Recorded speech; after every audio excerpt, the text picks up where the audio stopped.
the 9/11 attacks. The world will not be the same in the next 10 years as it was the last 20 years. And this is because we are in a way in the midst of a perfect storm of a lot of major shifts and changes.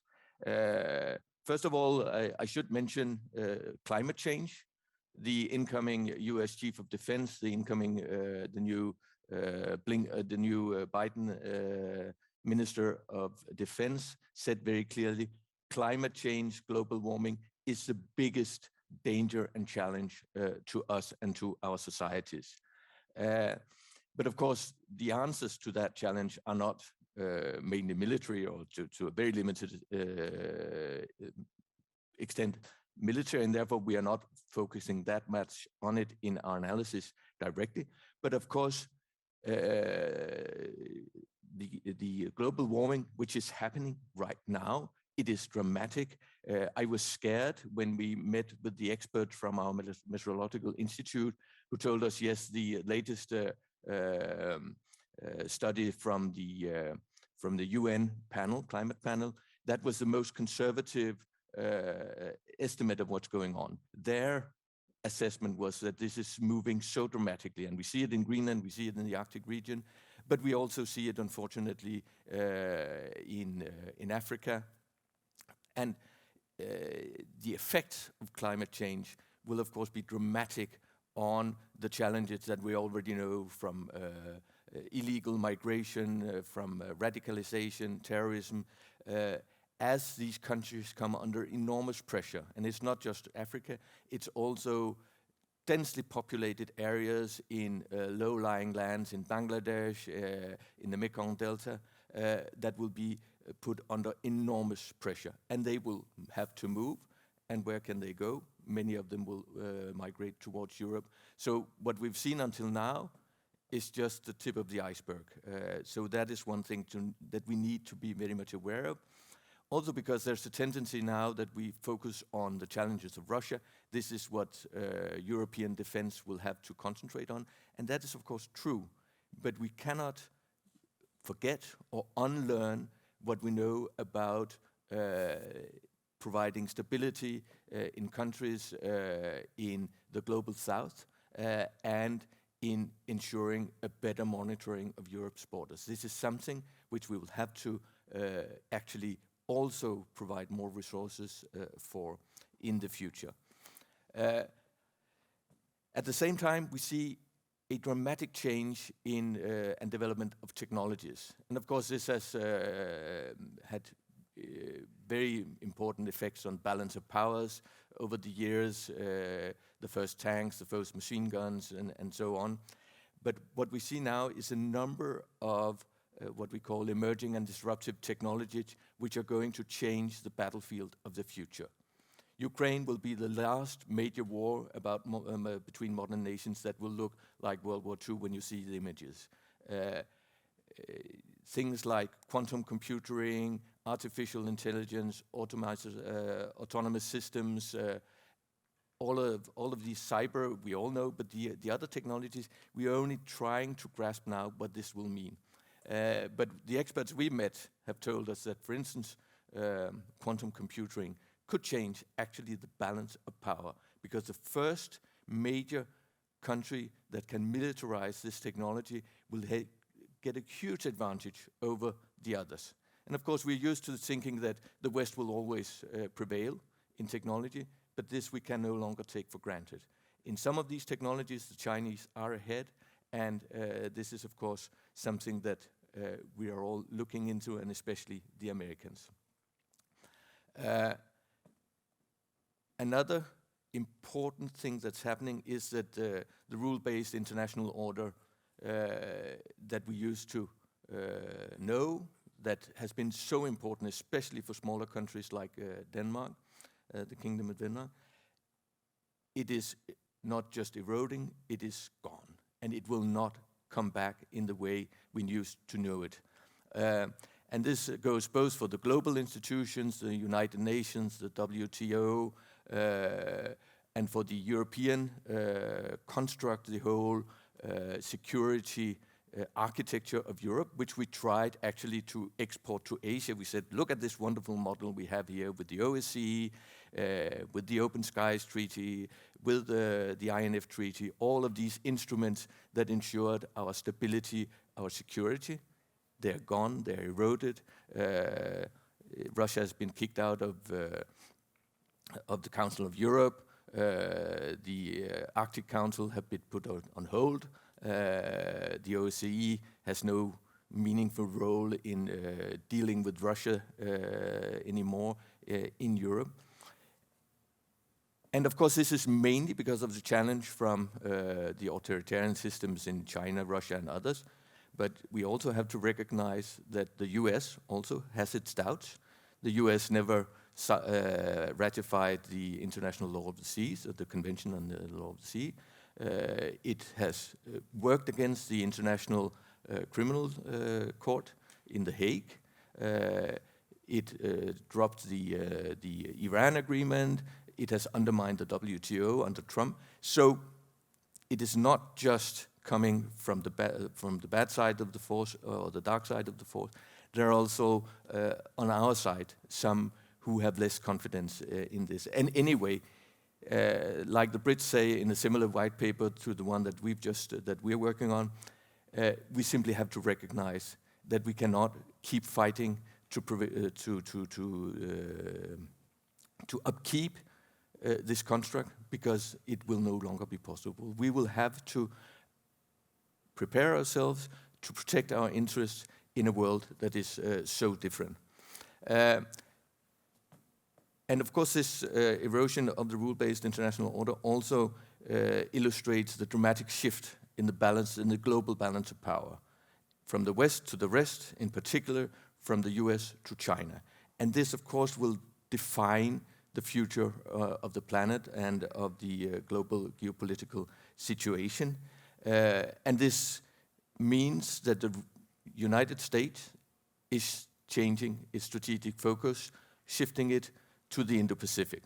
This was very clear when we went to Washington and talked. Everybody we spoke to said China, China, China. Russia is also a challenge, and of course, probably the conversations would be a little bit different today, but not radically different. This is a clear message we get from the Americans. We have to focus now almost all our attention in the conventional field to China, which means that Europe will have to take care of its own conventional defense in the future, in the main. Of course, the Americans, as long as at least we have a sensible or a reasonable administration in the US, it will not turn away from Europe. The nuclear umbrella will stay intact. But those huge follow-on forces, the massive tank divisions that we were counting on to come in and help us, all of the strategic enablers that the Americans have provided to Europe, we will have to provide ourselves in the future. And in the midst of all the bad things and the bad news, one good news is actually that we speak a lot about the rise of China. Perhaps we should get used to speaking a little bit about the rise of Europe, because what we see is that NATO and the EU, as the global institutions and pan-Europeans crumble, these two institutions have been strengthened. The resolve, the cohesion, the ability to make swift and very costly, dangerous decisions have been quite amazing and have surprised both the Russians but also to some extent ourselves.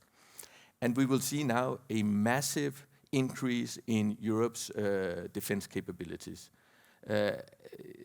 Just look at Germany. It's just decided to provide 2% of GDP for defense.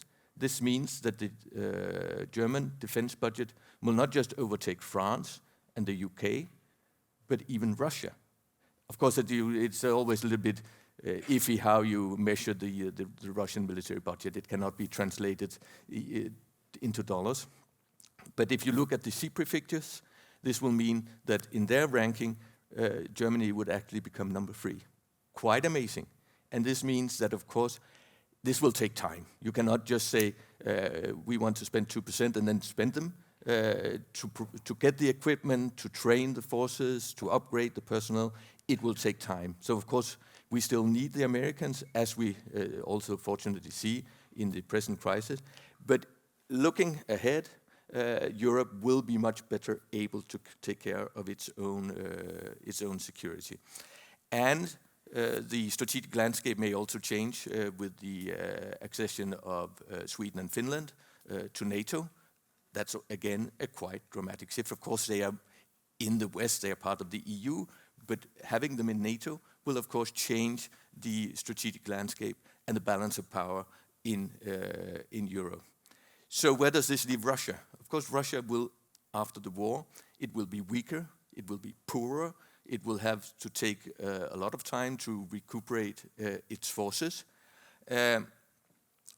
But this will not make Russia any less dangerous. We still have a country that has a nuclear arsenal that can destroy the planet, a radicalized political system, which will be probably ready to take even more and more dangerous risks than they are taking right now in Ukraine.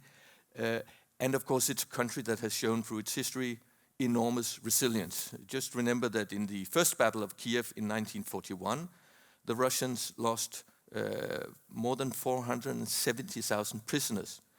200,000 Russians died in one battle about Kiev only in 1941, and they still won the war. And of course, there were many defeats and setbacks for the Russians. So it is a country that has an enormous resilience and also a different valuation of people, of human casualties, as we unfortunately see right now. The last thing I'll just mention is that this, of course, puts a lot of demands on the Danish military defense, and we are looking.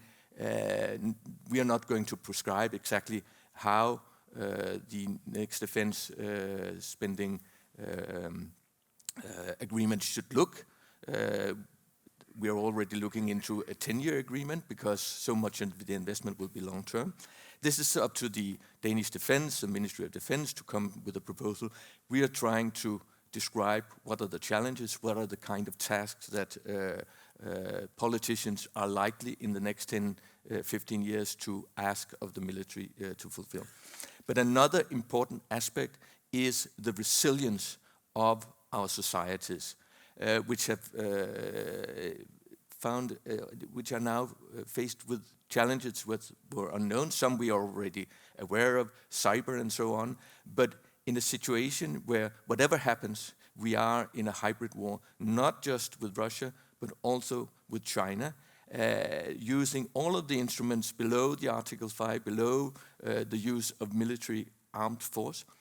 And this is something we have to look into. We looked into it for Denmark, the southern part, and now we have a very interesting paper prepared by Rasmus Dahlberg, which looks at this issue seen from the Faroese and Greenlandic context. And this is something that will also take a lot of investment. We will have to prepare much better than we are prepared today for the unknown, for the unexpected, analyze our risks, identify our vulnerabilities, and do something about it. We'll have to exercise, we will have to plan, and this is going to, this will require a whole new mindset.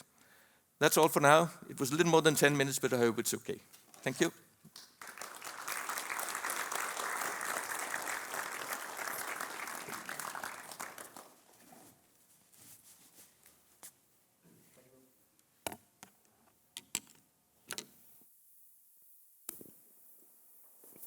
Is there, oh yeah, now it works. Thank you very much, Ambassador Silmer Jons. I'm Henrik Petersen from Center for Arctic Security Studies at the Royal Danish Defence Academy and College, sorry. And I'm very glad to be here today, and I'm very glad that we had the chance to arrange this conference together with the University of the Faroe Islands. I have the honor to be the moderator for some of the panels today, and my colleague Anne-Marie Penroth will take some of the panels as well. So we'll try to get you through today. I'd like to ask the panelists for the first panel to come up. And while we are preparing the panel, I can tell that this conference is also streamed. And we have about 60 to 70 people watching via the internet. When we come to the Q&A sessions after the speakers, it will only be possible to put up questions from the audience here at the university. So sorry about that, but that's how we choose to run the day. And we have mics for.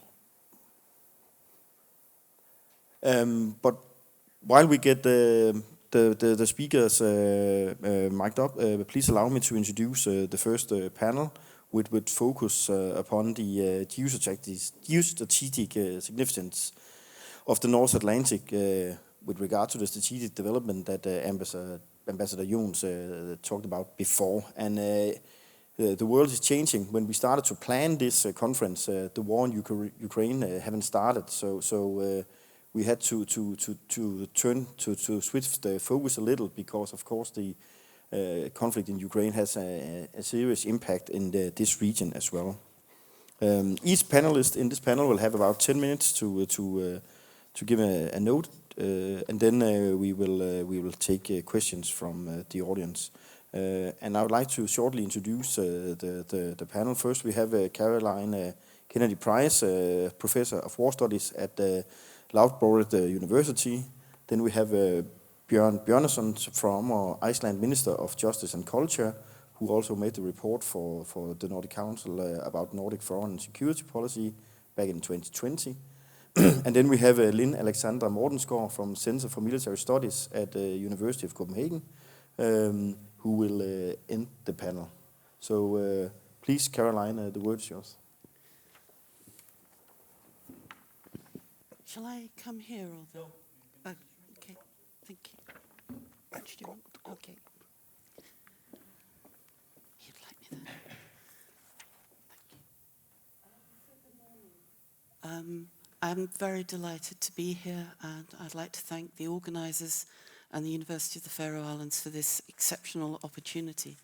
To make it clear, although I've contributed to the making of UK Arctic strategy through contributions to the House of Commons Defence Committee, I'm only an academic, not a politician, not a diplomat. So I speak for myself. Today I'm going to talk not about a great power, that would be arrogant to describe the UK as a great power, but as a significant, we hope, power, an influential power, sitting on the edge of Europe and acting as a geopolitical bridge between the United States across the North Atlantic and into Europe. Of course, many of you will know that we have wasted much blood, sweat and tears on Brexit. We have wasted, in my view, an enormous amount of time on extricating ourselves from the European Union, and we have, over the last few years, agonized about our relationship with Russia. As you will know, the UK has, over many years, had an extremely poor relationship with the Kremlin, mainly arising from our misreading of Russia, to which I'll come back. I've long argued that after the end of the Cold War, rather than isolating Russia, pushing Russia out, we should perhaps have found more constructive ways of establishing a conversation with the Kremlin, both under Yeltsin, before the accession of Mr. Putin to power. I note also in the recently declassified Clinton archive, a number of papers have been released which show the warnings that Mr. Yeltsin issued to his friend, inverted commas, Mr. Clinton, about the nature of those who would oppose Yeltsin's policy, and he warned in particular of those within the Kremlin who wished to take back Crimea as a matter of national integrity. So, as all of you will know, the UK, we have suffered a number of attacks on our soil, including targeted assassination, the use of poison chemical weapons against the Schiphol in our sleepy market town of Salisbury, and a series of assaults on Russian personnel on UK soil. All of this has contributed to an ongoing debate before the invasion of Ukraine about how we could deal with Russia, both in the High North, the North Atlantic, but more generally. We divided really into two about Russia. The first were those who believed that had NATO not expanded to the east had we included Russia in many discussions, we would perhaps have evaded this moment. Others of us were less sanguine about Russia pointing to make that connection into the Arctic, to the remilitarization of the Arctic, and to from, but not just from, 2007, the attacks on Estonia, Georgia, 2014 Crimea, and now of course the invasion, the writing was really on the wall. And I couldn't agree more than with the previous speaker that this is a contest not just of military assets, it's also about a rules-based international system which the Russians and the Chinese more latterly have rejected in its entirety. And so it's a competition of ideas. And the Russian and Chinese, we think of the discussions at the Beijing Olympics, which in my mind, of course, heralded at least some degree of collusion in that invasion, and the timing and what comes after in terms of Chinese endorsement, was about that challenge to Western norms and the rules-based order.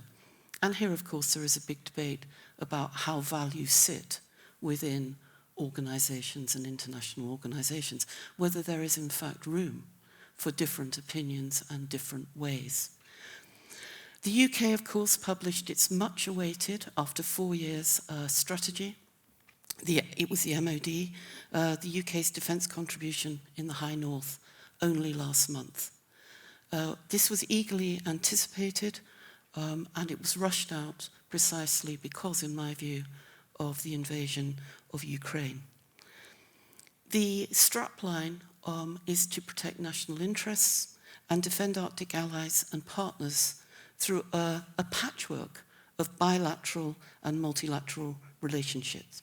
It sets out in the boldest terms yet why the Arctic, the High North, in my view, the wider North, in which I include the Baltics, which are also there in the paper, why it matters.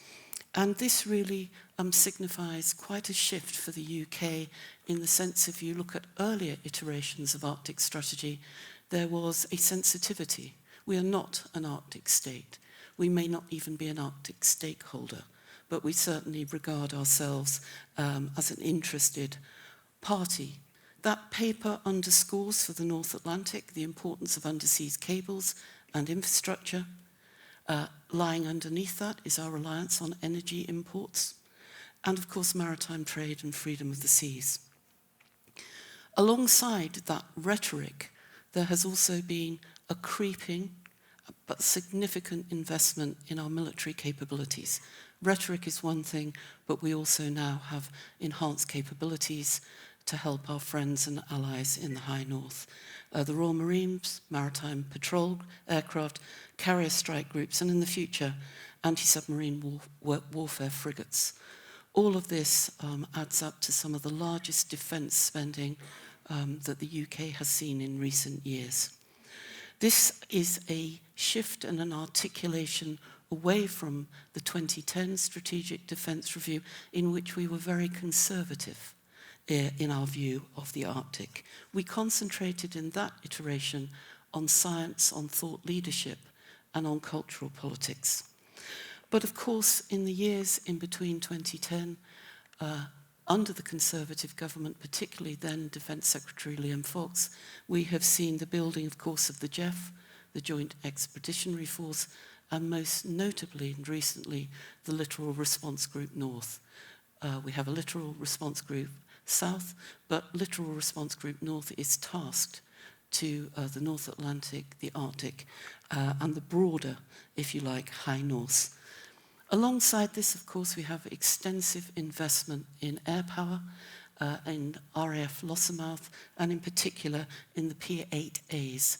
There are 9 P8As now in Scotland, and this marks a return for the UK to our capabilities that we let drop away in 2010. Now, of course, here not everything is rosy in the UK garden, apart from Brexit. There is the question of Scotland. Without Scotland, we would not even have the claim to be a near-Arctic state. A second Scottish referendum, of course, which is looming.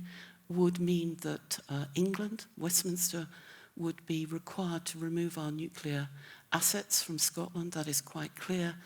And then there would be a debate about the airfields and assets which we have invested in for the P8As.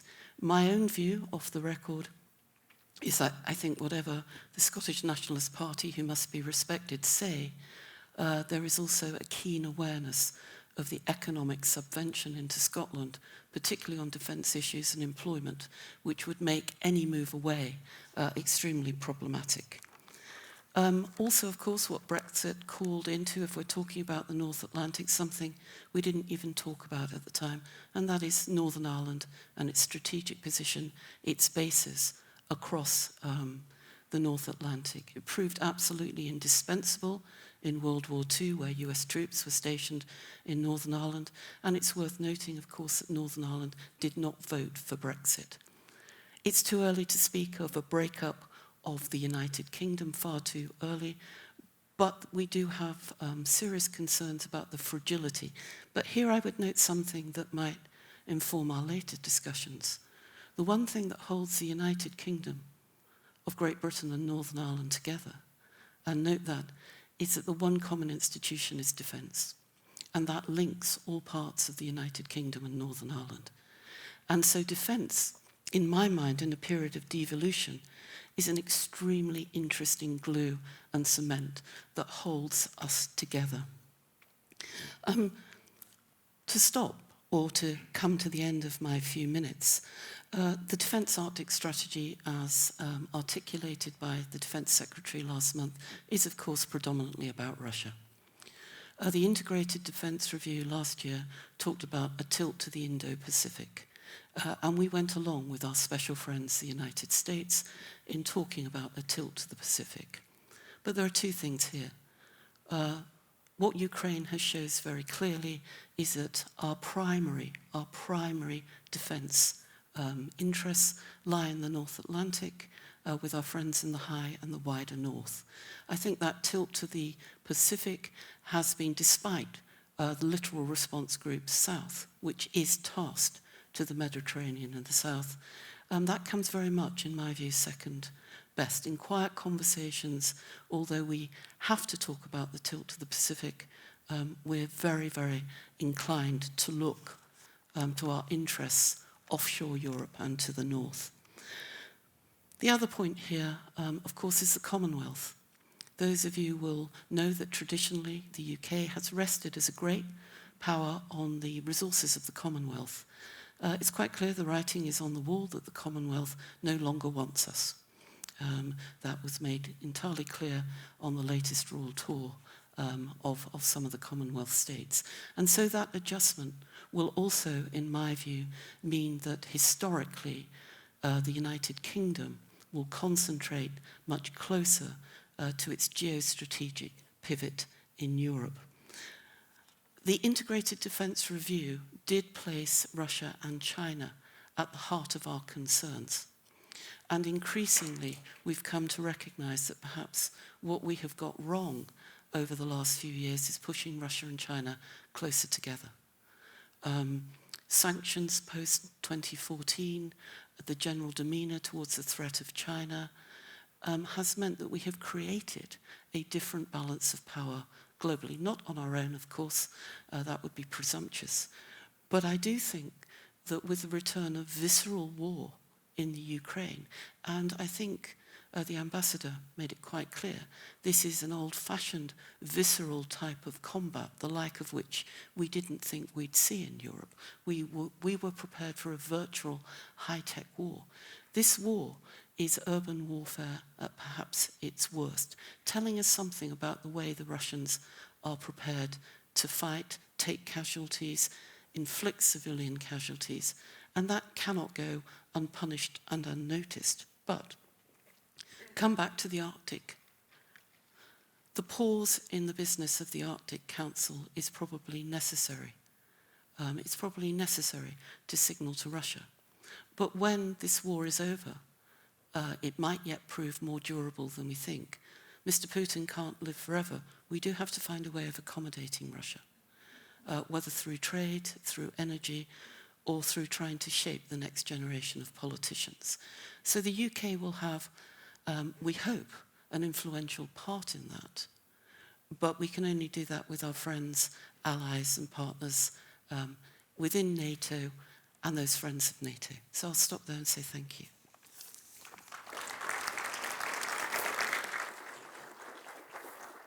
Well, thank you very much, Caroline. And it's nice to hear that the club of near-Arctic states is growing. I think I read that Estonia has declared themselves as the most northern near-Arctic state. And UK is now also a near-Arctic state.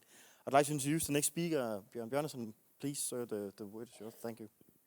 Thank you for inviting me to address this conference.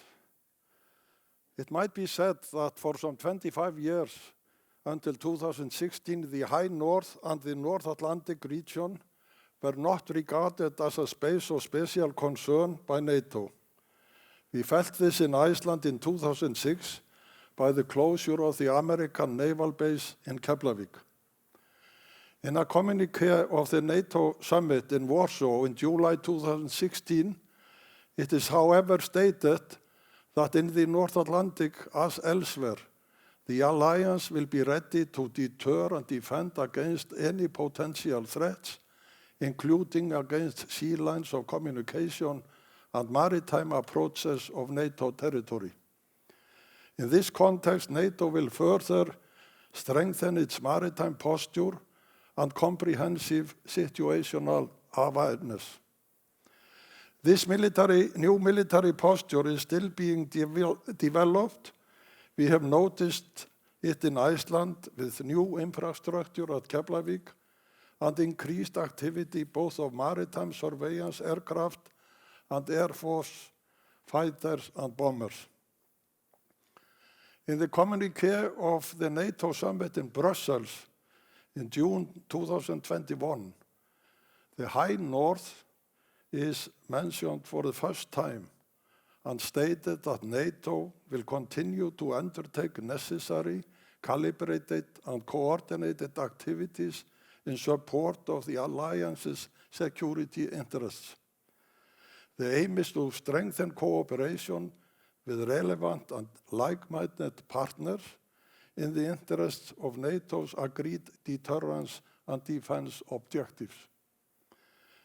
We still do not know how drastic the effects of the present war in Ukraine will be.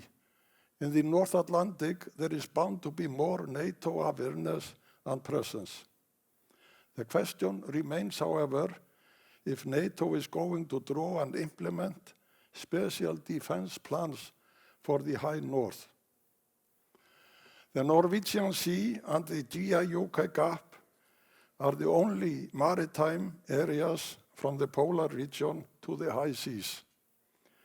The Russian bastion defense area for its long-range ballistic nuclear submarines extends all the way down to Iceland's northeast corner. This strategic area has a growing geopolitical relevance. In this regard, I want to make 3 points. First, in December 2013, President Putin ordered his top military officers to pay, and I quote, particular attention to the deployment of infrastructure and military units in the Arctic. This has been done since in an area which is behind 20% of Russia's exports and 10% of its GDP. Second, in 2018, the US re-established the second fleet, the Atlantic Fleet, as NATO was refocusing on the Atlantic in recognition of the great power competition prompted by a resurgent Russia, to quote a Pentagon spokesman. NATO's new Atlantic Command was declared operational in a ceremony in Norfolk, Virginia in September 2020. NATO had not dedicated headquarters to the Atlantic since 2003. Third, towards the end of March 2022, the British government published its defense contribution to the High North, stating that as a leading European NATO ally, the UK is prepared to defend its Arctic allies and respond to aggression. Arctic cooperation is based upon respect for a rules-based world order and international cooperation in research and science, as confirmed in the declarations of the Arctic Council. The Arctic region is also largely governed by the United Nations Convention on the Law of the Sea and a confused mixture of laws and bilateral agreements, with climate change increasingly stressing this legal and policy framework.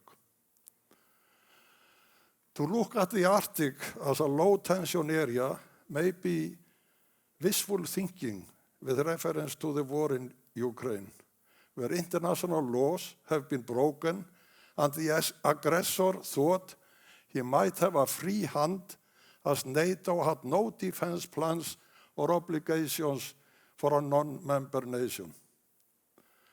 By strengthening allied defenses in the High North, the temptation for Putin to show and eventually use his military power will be reduced.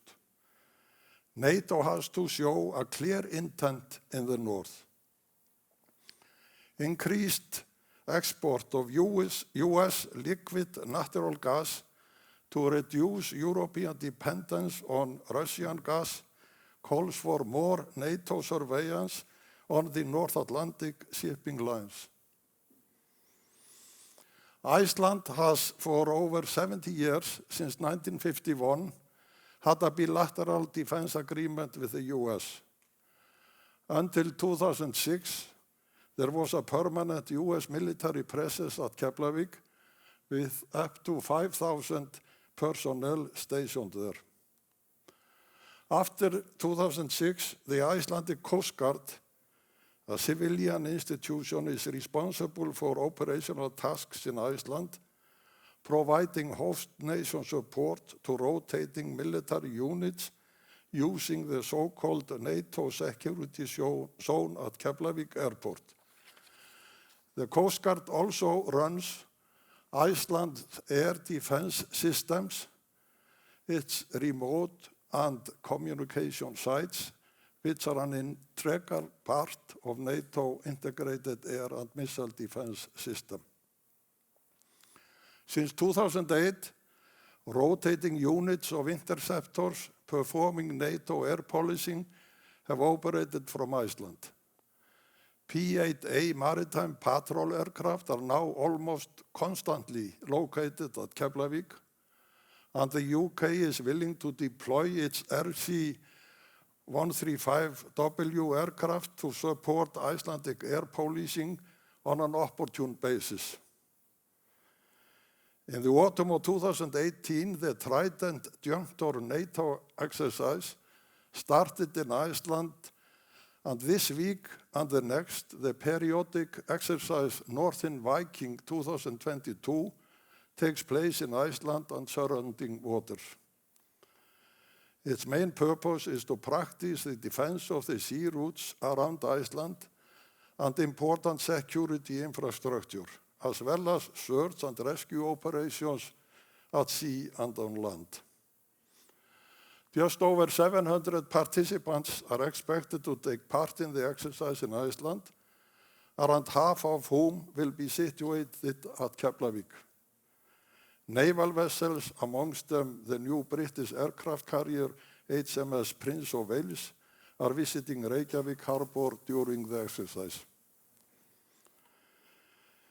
3 US Air Force B-2 stealth bombers were operating from Keflavik for 2.5 weeks, late August 2021.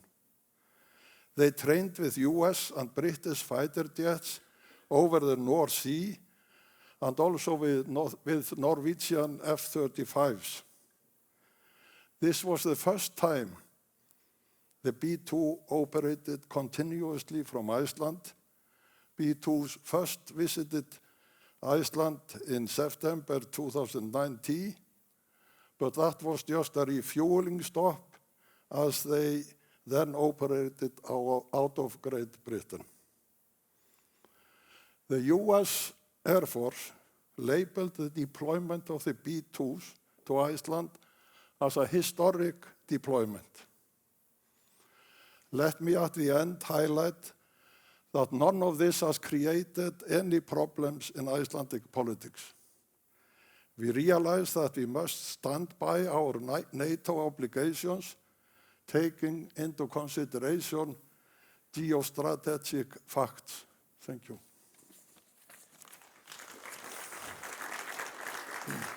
Thank you very much, and also to put focus on the importance, geostrategic importance of Iceland. And now for our last speaker, Lynn from Center for Military Studies at the University of Copenhagen. Please, the word is yours.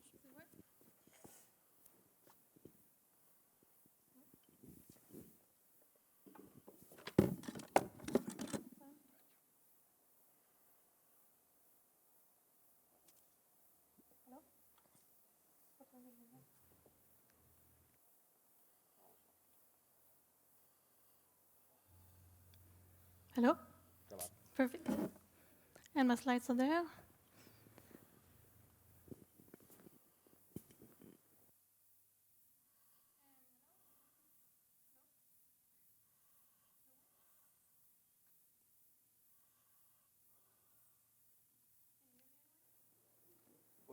Got a technician.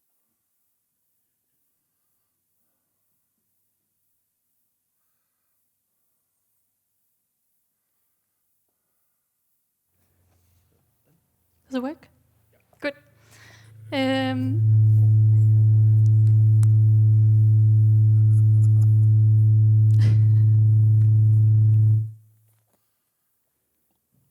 Is it Russian interference or? All right, so my name is Lynn Mortensgaard, as Henrik said, and I'm a research assistant at the Center for Military Studies at the University of Copenhagen.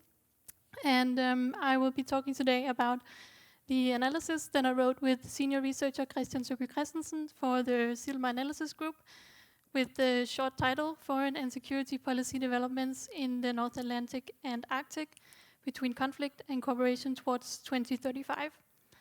So I will briefly outline what we say in our analysis, and then towards the end I will give some brief reflections on how the situation in Ukraine might change this analysis.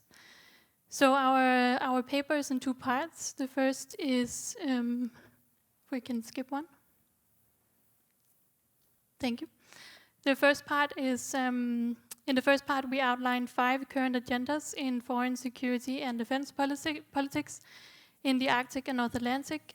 And in the second part, we, based on these 5 current agendas, we try to draw out 3 dimensions of security, as we call it, that we think will be relevant going towards 2035. So the 5 current agendas, we first of all see the question of who the legitimate actors in Arctic security are as an important question that Arctic politics circulate around. So Arctic versus non-Arctic states, the role and influence of indigenous peoples, the increasing interest of NATO, and also the increasing interest of the EU. Secondly, of course, we identify great power competition as an important agenda in the Arctic, especially between the US and Russia. And we increasingly see these zero-sum and power vacuum logics and arguments being used. Then the third agenda we see is the regional institutional developments. So this is especially focused on the Arctic Council, which has, of course, now been suspended, and I will get back to this. But the suspension, I think, marks a significant change and the end to this idea of Arctic exceptionalism. Then fourthly, we see crisis management and confidence building as an important agenda. So how to work towards military dialogue and transparency, and ultimately how to avoid unintended escalation. And then finally, we see the political incentives towards cooperation as an important question. So, of course, how climate change pushes the Arctic states towards cooperation, but also maybe how the remoteness and the distances and the sparsely populated nature of the region also incentivizes cooperation. So these five we place on different aspects between cooperation and conflict, and these two pictures illustrate the two ends, I think. So the first one is from the Arctic Council Ministerial in Reykjavik in 2021, where all the foreign secretaries are standing together, including Lavrov, and of course it seems like a long time ago now. And the bottom one shows the subtle art form known as Russian propaganda, where 3 strategic submarines are breaking through the Arctic sea ice at the same time. It's from a video, and you should watch it. So based on these current agendas, we look towards 2035 and identify 3 dimensions of security. These 3 dimensions will exist concurrently and not in a mutually exclusive way, but with separate drivers underlying them and emphasizing different roles for Danish defense in the Arctic and North Atlantic. Can we skip one forward? Thank you. So of course we identify military security as something that will be relevant towards 2035. So the build-up from Russia, the build-up from the US, and the accelerating security dilemma that we see in the Arctic. And this emphasizes traditional tasks for Danish defense, exercising sovereignty and territorial defense, and perhaps also deterrence in the future. Then secondly, we identify economic security as another important dimension of security. And this involves exercising resource and navigational rights, and also involves what we call internal security, so stuff like critical supply, information security, cybersecurity, and what we in the analysis call everything from fisheries control to freedom of navigation operations. Then finally, societal security. This is of course very much tied to climate change and the increasing number of disasters that we can probably expect in the Arctic from climate change. So this emphasizes roles for the Danish defense, such as disaster response and preparedness in particular. So we have this table where we try to summarize and characterize the 3 dimensions. I won't go into it now, but if relevant, we can talk about it during the discussion. So we also, in the analysis, look at how these 3 dimensions might develop relative to each other. So we expect that the military security dimension will continue and intensify, but also that it might eventually find a kind of plane and stabilize itself. Because it is in the interest of both the US, as you said, Mikael, the US is very much interested in the Indo-Pacific, and of course Russia is very much engaged elsewhere right now. So based on this premise, we expect that economic and societal security will increase, relatively speaking, and become more significant. But it's also important to say that all 3 of them contain potentially very big risks, and all of them contain important tasks for Danish defense. So then finally, Ukraine. I will just mention 2 things that I think Ukraine changes or touches on in the Arctic and in relation to our analysis. First of all, the Arctic Council, which has of course been suspended now, and I think this is this signifies not just a strategically divided Arctic, but a politically divided Arctic in a very broad sense. And this, of course, increases risks of misunderstandings and unintended escalation. And it makes the Kingdom of Denmark's ambition of a low-tension Arctic very difficult. And I think we can see it as a sort of induced coma, to use a medical metaphor, because first of all, it's, of course, a signal to Russia, but I think it's also, maybe it also has a secondary purpose, namely to preserve the Arctic Council, the organ, and the cooperation, the 26 years of cooperation that the Arctic Council is. And So preserve the organ in order to increase its chance of survival in the longer perspective. The second thing that Ukraine touches on is, of course, the security dilemma, which goes back to the military security dimension. And I think we can expect that this will accelerate after Ukraine, but probably still stabilize at some point. And of course, it will be interesting to see whether maybe a military code of conduct, which has previously been suggested, will become possible at some point. So just in conclusion, things to watch, the Arctic Council and any form of dialogue or cooperation that may become possible, for example, on climate change or indigenous peoples, and also how the Arctic security dilemma accelerates or develops in the next few years. Thank you.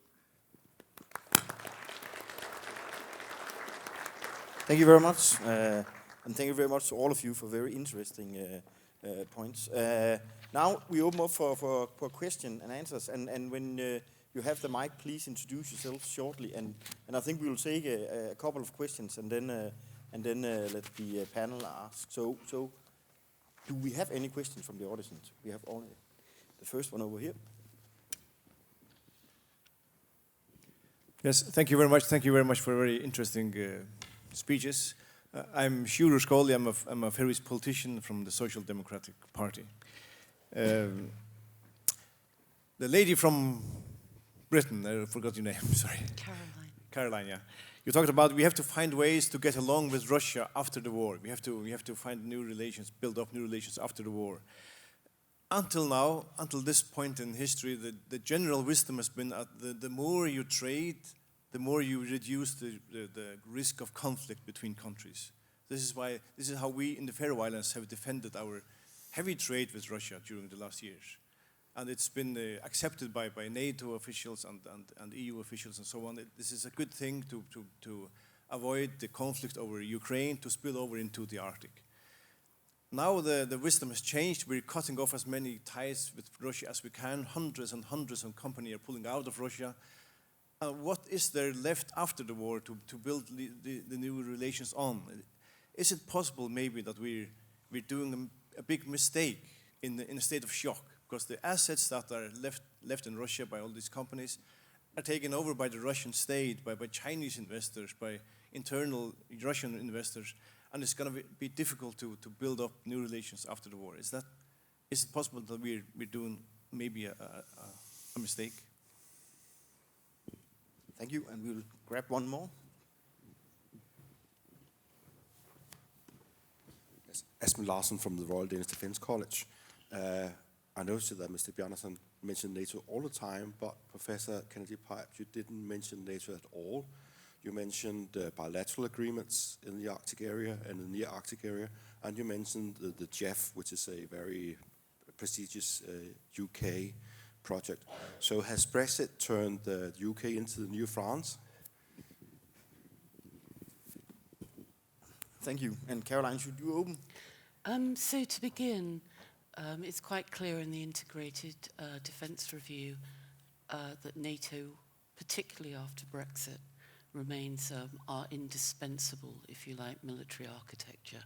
So there is absolutely no doubt that it's NATO plus friends who might be outside the NATO structure, but also are key to our security interests. So NATO remains where it is. What is interesting, I think, about the way that the UK has moved is into a broader array, a patchwork, as we call it in our work at my university, of bilateral as well as multilateral relationships to underscore and underpin our relationship with NATO. The second thing is on France. Of course, we don't have the same history as France in pulling out of the integrated command structure of NATO, and we don't have those pretensions to independence in the way that France is signalling at the moment. What I would say is that Brexit has been a shock to us. It was mainly about, as you know, domestic politics, not international politics. And so I think that my prediction is that should there be another referendum, Brexit would not occur again. It was very specifically a moment in time. Now, the key question in the Conservative Party is how to balance our key relationships in NATO, with that surge towards greater European defence cooperation. The Conservative Party have long been opposed to European defence integration, but there's been a subtle shift, and particularly Germany's reorientation means that we are having intense debates about Europe and NATO.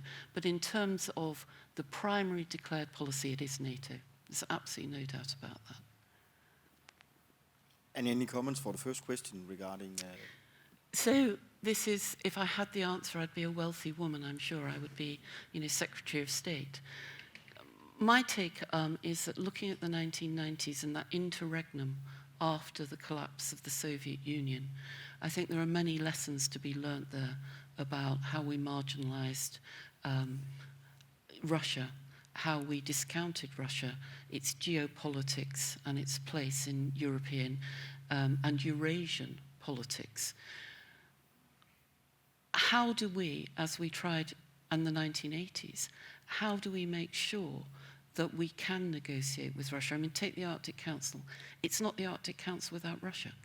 I mean, you cannot have an Arctic Council without Russia. So I agree with you that while the abhorrent behavior in terms of the character of that war in Ukraine has to be disapproved and disavowed, there must also be a way of, after the fighting is over, of dealing with Mr. Putin. Now, this could be, let's whisper it, it means cutting deals.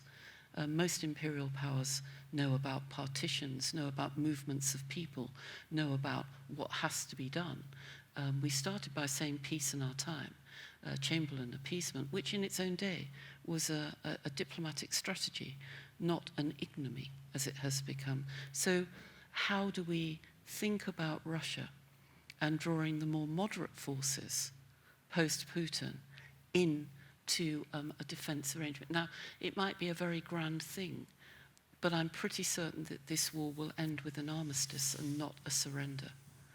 And then if it ends with an armistice, that means what happens is that there is room, as we saw at the end of World War I, not at the end of World War II, to look at Eurasian politics. Sorry.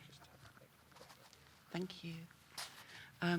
So I think you're entirely correct to point to the dangers of isolation and who are you actually punishing in terms of the sanctions regime. So I would open up, the dialogue's already there. So it's disapproval, holding our noses while we deal with this regime. But I note 3 weeks ago, Mr. Assad, who we disavowed, Mr. Assad was bright and breezy as he visited Middle Eastern states conducting deals, even after the disasters and the humanitarian catastrophe of Aleppo, and all of the war crimes that entailed. So it could just be that that's politics, that when a dictator survives, despite all the red lines we drew for Mr. Assad, politics is resumed, distasteful though that may be. Thank you. Bjørn, do you have any comments for the two questions? No. I just want to mention that one has to notice that the Arctic Council is on hold. It is a decision taken by the other 7 than Russia to put it on hold, not to close it down. And they want to wait out at least the 14 months that the Russians are the chairman of the Arctic Council and see what comes out of it. And they could have decided to close it completely, but they have it open, they have it on pause or on hold, and they want to see if they can open it up again. As for the DF cooperation, I think it is very interesting that the British are leading this cooperation of 10 nations. Iceland joined last year, and there has already been a summit of the DF nations, and will be interesting to see how that will be developed in the northern part of Europe. Thank you. Lynn, do you have any comments for the two questions? No, not at the moment. Good. Okay, we got the next question from over here. Sweden is in the Jeff. Sweden. Thank you all for wonderful presentations. Whitney Lockenbauer, North American and Arctic Defense and Security Network. Lynn, building off of your excellent presentation, you left out two of the classic sectors of security from the Copenhagen School, environmental and political security, and I wonder if the panel could reflect on potential implications of these geostrategic stressors that we're facing in the Arctic, but maybe even having to elevate the levels of analysis. And of course, the ambassador's wonderful opening comments talking about climate change as arguably the existential threat to humanity. So from both an Arctic articulation of environmental security and also how we might think of political security implications of some of this relating to institutions and some of the other changes that you've mentioned. Lynn, will you start this time? I think we didn't want to have 5 current agendas and 5 security dimensions. It seems like a lot of lists. So I guess we subsume some of the other Copenhagen School sectors in these 3. Environmental security we have included in societal security. And I think, of course, there are important effects also for indigenous people in terms of changing living conditions and traditions. If that's environment or climate, I don't know. but I think the political security aspect is very interesting. And in economic security, we include also stuff like elections. And I think, for example, Greenland having 56,000 citizens. I'm not sure how many of them can vote, but I would be worried about Russian interference. If Russia can interfere in a US election, then what can it do in small Arctic and North Atlantic territories or nations? So I think, what was your question about the Arctic Council? That was it? Okay. Bjørn, do you have any comments for the questions? Yes, I have the comment that I was tasked in 2019 to write this report on Nordic foreign and security policy with special emphasis on climate change, hybrid and cyber threats, and challenges to the multilateral rules-based world order. And here are some conclusions and some recommendations that have been taken up by the Nordic foreign ministers. And I must say that after my meetings in all the capitals, some 60, 70 meetings I had, I was astonished about how similar the views are and how the nations are inclined to think about climate change, hybrid and cyber threats as a real problems that they have to deal with. And also for us that have been taken part in security discussions in the Nordic countries for decades, to see Finland and Sweden joining us, the other NATO nations, in formulating policies and taking part in all kinds of partnership action is really a change. One can say that this is something that was last tried out by the Nordics in 1523, 600 years ago, under the Kalmar system of government. And now again we are united in our foreign and security policy. And this exercise here is trying to expand the cooperation in the fields that you mentioned. So I hope that some of this will be executed or implemented. Thank you very much. And Caroline? So Whitney, thank you. We were, before Ukraine, we have a project on low carbon warfare. That is how to do war and military exercises without damaging the environment, which has been put to one side for the moment. But if we think about ways that join us together in terms of humanity, it must be the environmental issue. This is the catastrophe facing us. So is that a possible avenue for talking with friends and foes in the longer term? Because we're all united in what climate change will mean for our societies, countries. The second thing in that sense is the Arctic Council has been remarkable as a forum for talking to Russia on a range of issues, not hard security. So is the Arctic Council, or is this asking too much of this institution? Its working groups, extremely interesting, its scientific groups, its indigenous peoples. Is there at some point after the pause, after Russia is no longer chair, again an opportunity for dialogue in a non-hard security issue forum?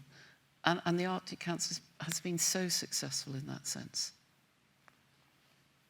Thank you very much. And due to time, I think we will stop for questions now. And please, thank you very much for your participation. It's very interesting. Will you please help me giving a hand for our two panelists?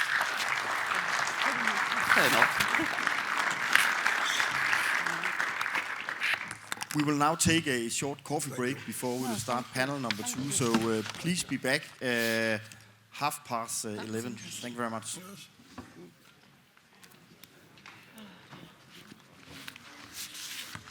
Thank you very much. Thank you. There we go. Good start. Time, we are half an hour late. 15 minutes. I blame you.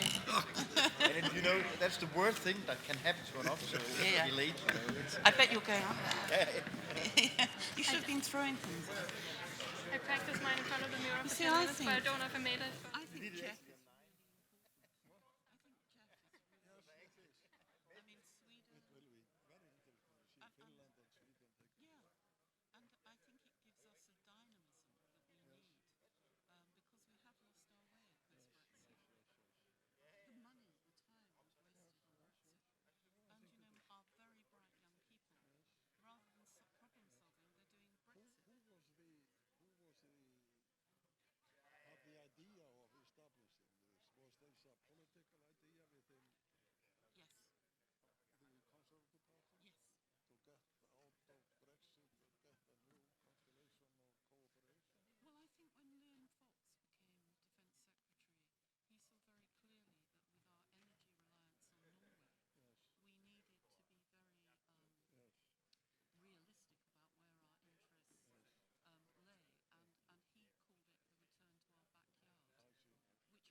No, this was the polite way to say that. Ruthless. Go now.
can keep it now like that. Yes. Okay. The ships again. There's a lot of shipping traffic. Oh yeah, of course, yeah. When there are many of those. Yeah. That's probably that. Which one? Oh yeah, that one. Okay. Oh, good. Sometimes and sometimes not. Yeah. Okay. So when I will start, then it's okay. No need to do anything. Nope, I will try to Okay. Thank you. make it as good as I can from up there. Thank you. Is this? Oh. It was on the floor. Yeah, it's supposed to be on here. Okay. Thank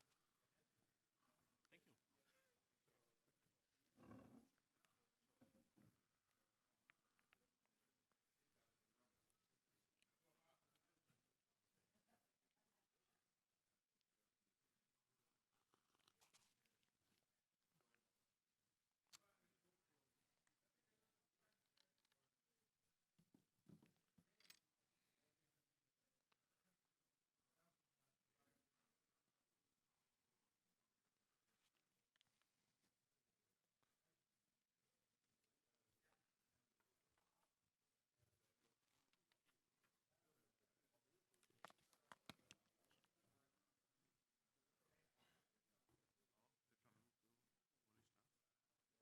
Yeah. So we are a little bit behind, but 20 minutes. yeah, about that, yeah. We just got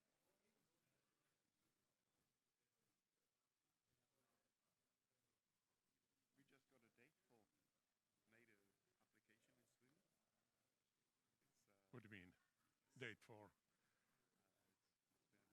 it's been scheduled in social democratic media yesterday, last night. It's they are communicating that the Social Democratic Party now is considering to be ready for a decision prior to the NATO meeting in June, together with Finland. So meaning that. It might be no, it might be yes, But so they will make the decision by June or when? they will make a decision during the spring. During Be the spring. ready to have, if yes, to be submitted to the NATO meeting in June. Okay. And there was also communicating that Swedish population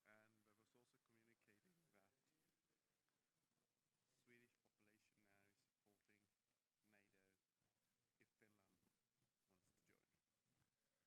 But does it mean that there will be a referendum in Sweden? Not a referendum. No. Not even a qualified majority to apply. Really? No. But if NATO says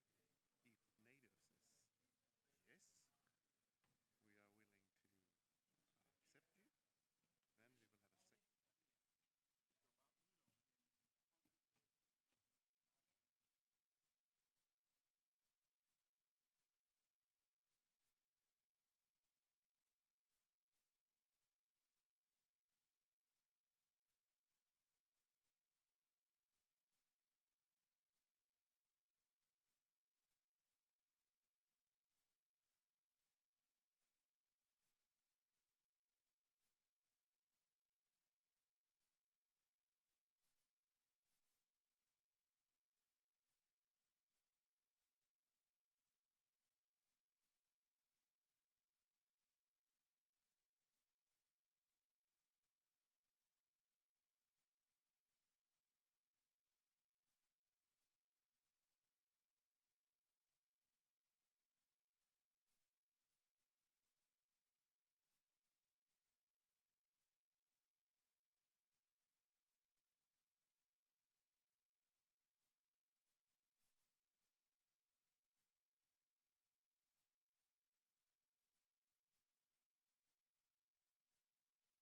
Ladies and gents, let's start the second panel, please.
Okay, we are ready to start. We are a little bit behind schedule, so can I welcome the last few people back into the room? I hope you've had a chance to get a cup of coffee and some of the delicious food. And yeah, let's get to it. My name is Anne-Marie Rott. I am from the Danish Defence College also. I'm head of strategy there. But I'm also here in the capacity of the research director for the new Nordic network on Arctic security strategy. And we are absolutely delighted to be here. First of all, because the Faroe Islands are fantastic, but also because the reason why we set up the Center for Arctic Security Studies at the Defence College was to try to understand what the Arctic is becoming. The reason why we set up the network was to try to do this together with partners from the Faroe Islands, from Greenland, from Iceland, Denmark, of course, Norway, Sweden, Finland, and Iceland. We've also invited in some partners from Canada, from Britain, from Germany, to make sure that we get different perspectives to get closer to understanding the complexity that is the Arctic and how it affects us all. So this second panel takes us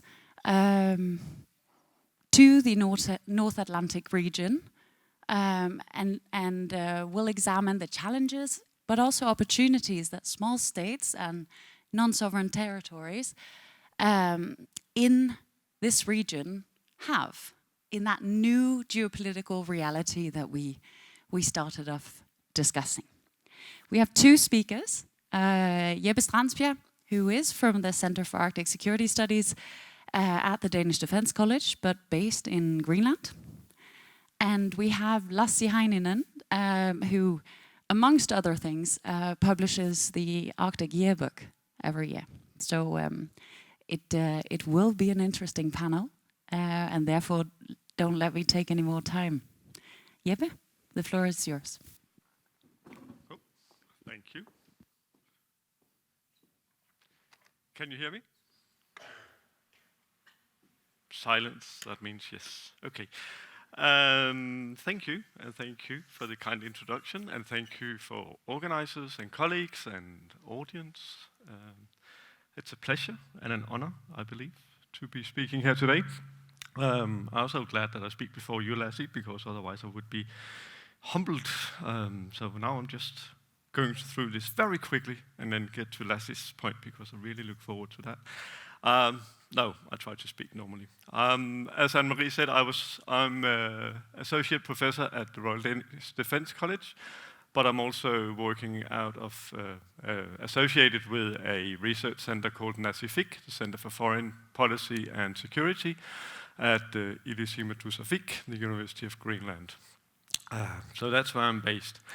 And what I want to talk about today is mostly things that make it difficult for the Kingdom of Denmark to respond to the more vocal great power competition in the Arctic that we have already heard about in the first panel this morning. And I'm mostly speaking about observations that I made from Greenland and what I think it looks like from Greenland. And I also believe that Lassie will talk more about what the new geopolitical reality actually look like. So,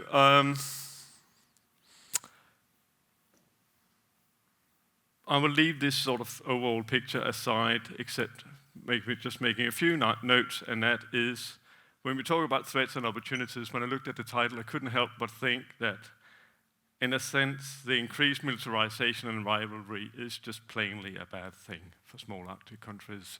We can look at opportunities, but I think it's not a good thing. And I don't think there's one way of dealing with it. There's not one model for all states, one model that fits all. And seen from Greenland, the pause in the Arctic Council and the emphasis on state security, it's not only bad for trade and collaboration, but it's also a great concern for the peoples living in the Arctic. And that is something that we sometimes forget further south, that the Inuit, being a permanent participant to the Arctic Council alongside 5 other indigenous peoples groups, they work across borders, they live across borders, and they are greatly concerned about the future political voice in the Arctic. And people in Greenland are concerned about their fellow Inuit across borders, especially in Russia. And I think this is important to remember, especially because the Arctic Council has been very important for indigenous people's work, and indigenous people's organizations have been important in establishing the Arctic Council. And maybe the closure of the Arctic Council, or the pause in the Arctic Council, is actually harder on their political work than it is on states that have other means of and other diplomatic channels to work. So this is just a reminder, but it's also something that is important to keep in mind for understanding why the Greenlandic government keeps stressing low tension as an absolutely essential political goal in the Arctic, that the Arctic and Greenland should be a low tension area.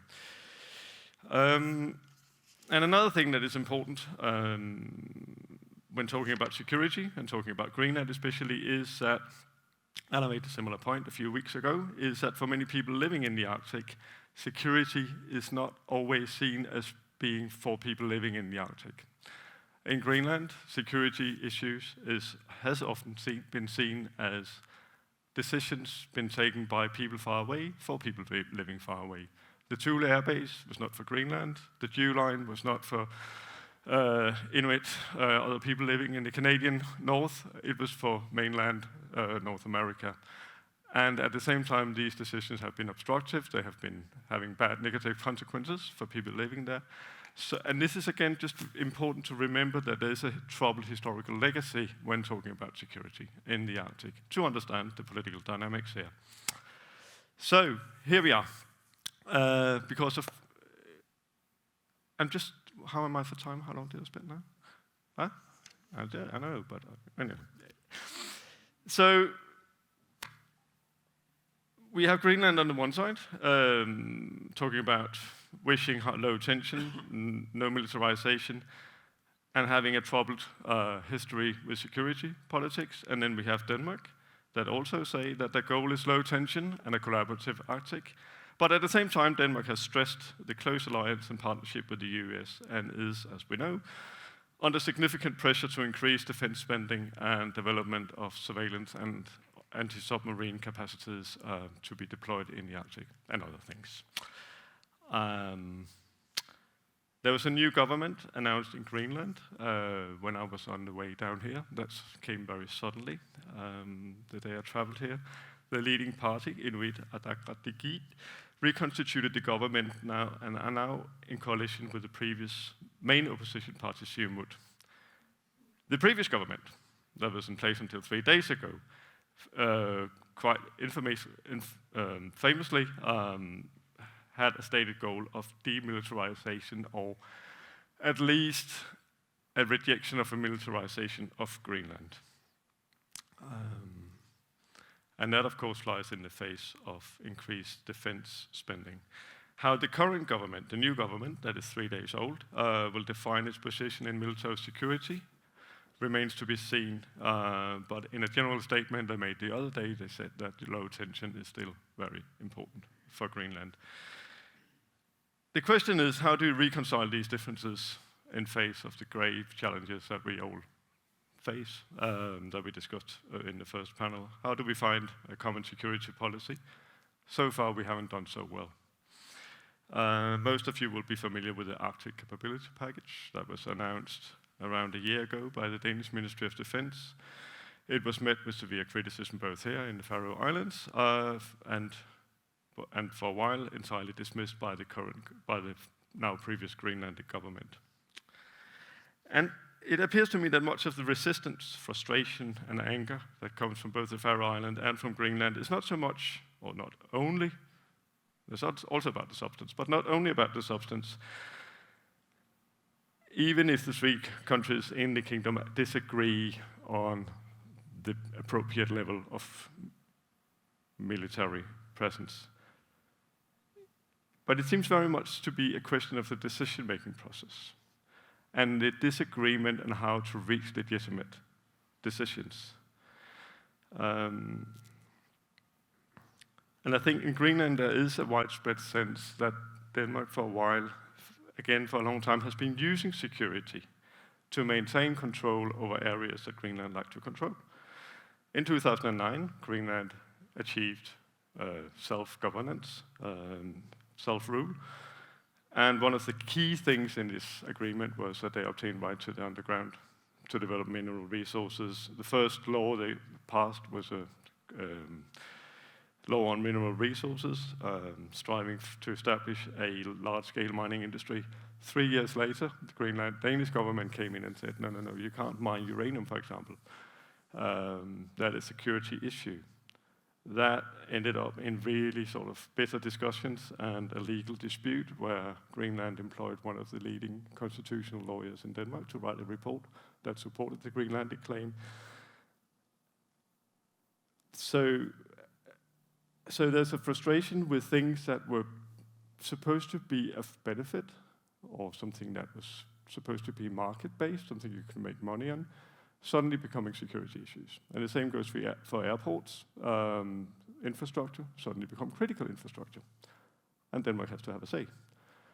You in the Faroe Islands know about mobile phones that suddenly become critical infrastructure. And this sort of redefinition of issues, something that becomes security, plays into a long history of security being something that is being a key to frustration. And I think the problem is, and I think this is fairly obvious, is that it obstructs the Kingdom of Denmark's ability and capacity to act in security matters, which is necessary to do. So I think when we talk about challenges and opportunities, one of the biggest challenges for the Kingdom of Denmark is actually its internal decision-making process. How do we act? How can we act in this new security environment? And the opportunity is, if there is an opportunity, it might be to actually use this current environment to say we need decision-making structures. We need to agree on how to make unpopular decisions. We need to be able to make decisions that can be seen as legitimate in all 3 countries, even if you do not agree entirely on them. I think this time could maybe be seen as an opportunity to settle some of these things. And if I have a few more minutes, right? 2 minutes, excellent. If you look at the Act of Greenlandic Self-Government, it's said that it is possible to lay down detailed cooperation procedures for detailed cooperation, including determination of criteria for when agreement shall be deemed to be of particular importance to Greenland. And this formulation refers to negotiations under international law. But there is a tendency to include matters of security and foreign policy under one hat. So why not take this opportunity? It's in the law that, there's an open space for setting up procedures, writing down, agreeing on procedures, very detailed procedures for how to reach agreements on security. And why has that not been done yet? I don't know. Maybe the parties are too far apart. I don't know. In October last year, an agreement was made to set up a contact committee containing the premiers, foreign ministers, among others, from Faroe Islands, Greenland, and Denmark. I think we set up in a response to some of these issues, and it's probably a step in the right direction. But if you read their task, it's still quite a vague formulation, mentioning structures, that the purpose of the contact committee is structured information exchange, a forum where you can reach common understandings, and a forum for discussing issues that cut across Greenlandic and Faroese policy areas of foreign and security policies. So it's clearly addressing some of the issues. But the committee meets as a minimum once a year and on an ad hoc basis. That, in my mind, still does not allow Denmark, Greenland, and Faroe Islands to actually make decisions that needs to be made quite fast in a legitimate way.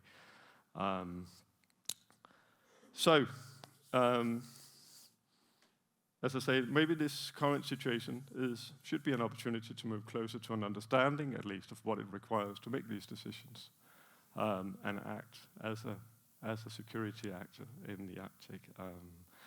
And I noticed, Caroline, that you talked about defense policy as a glue, as something that can maybe hold a fragile federation community realm together. But I think there needs to be a stronger agreement on what security is and can be for this to work. I think it's right. I think it's right to think in these terms, but I think there's a lot of work to be done, of course. Thank you. Cool.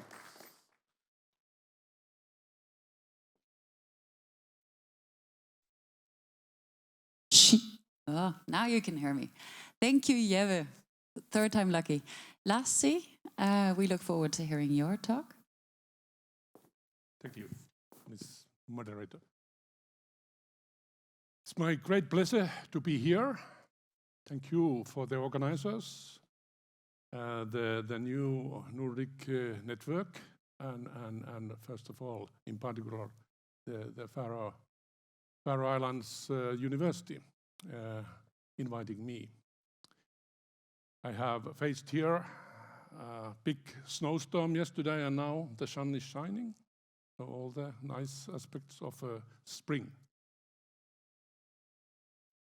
Ladies and gentlemen, today I would like to have some aspects from the point of view of small states. I try to act here like a decent student. I got 4 questions as a homework already sent to me end of last week. So I have went through them and found some answers to them. But before that, like always, like a little bit more senior student, that first I would like to have some points of view what are beyond that my homework. And I mean, this is my benefit here is that we had already one session, excellent presentations in the morning. Because without that introduction, in a way, if you wish, it would be not so easy for me to take these 4 points. And starting is that someone said this morning that there is a perfect storm. Maybe, I mean, in the world politics, if you wish. But if so, then it's perfect time to go beyond a perfect storm. And my first point of view is that politics is not determined, not at all. Politics, or the main aim of politics, is to make possible to happen. And no one has written that beforehand.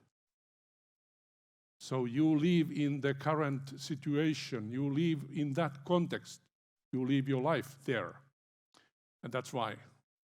And this is very important for citizens to understand, apply. So that, yes, no one can say that beforehand, because it's not determined. And what we do today will impact things, what will happen tomorrow. And of course, it's a continuity of what happened yesterday. We scholars of international politics are blamed particularly by historians that we don't put any attention to history. Well, in general, maybe, but I do, because it's very important to know what is there, what has happened, and even to have some learned lessons from there. So we need critical approach. We have to think, but we have also to rethink. And I have tried to say that to my students. Actually, to rethink is so often so important. And that is exactly to try to go beyond. I mean, if you don't go beyond, you don't know what is there. But all in all, of course, critical approach. If we have this amount of knowledge like we have today, we have to use it. We have to be critical of it. Because even that is not determined. We are creating new knowledge all the time.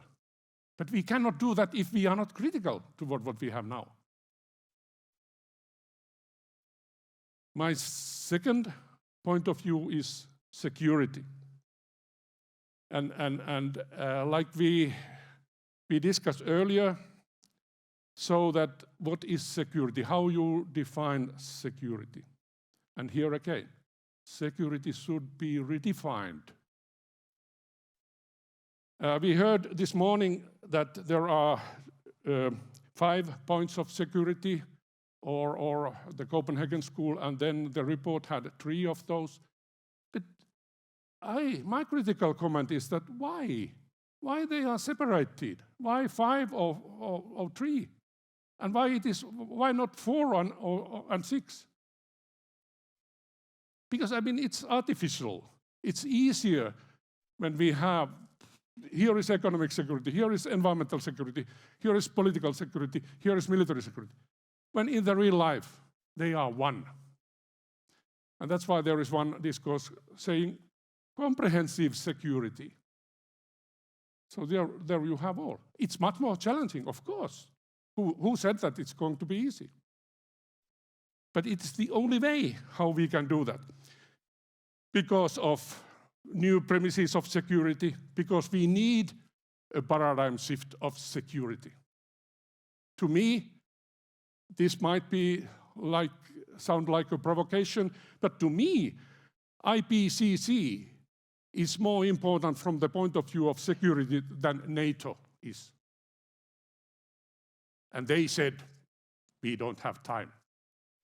We have known that for long. How many times they have to say again? We have even less time. Oh, surprised.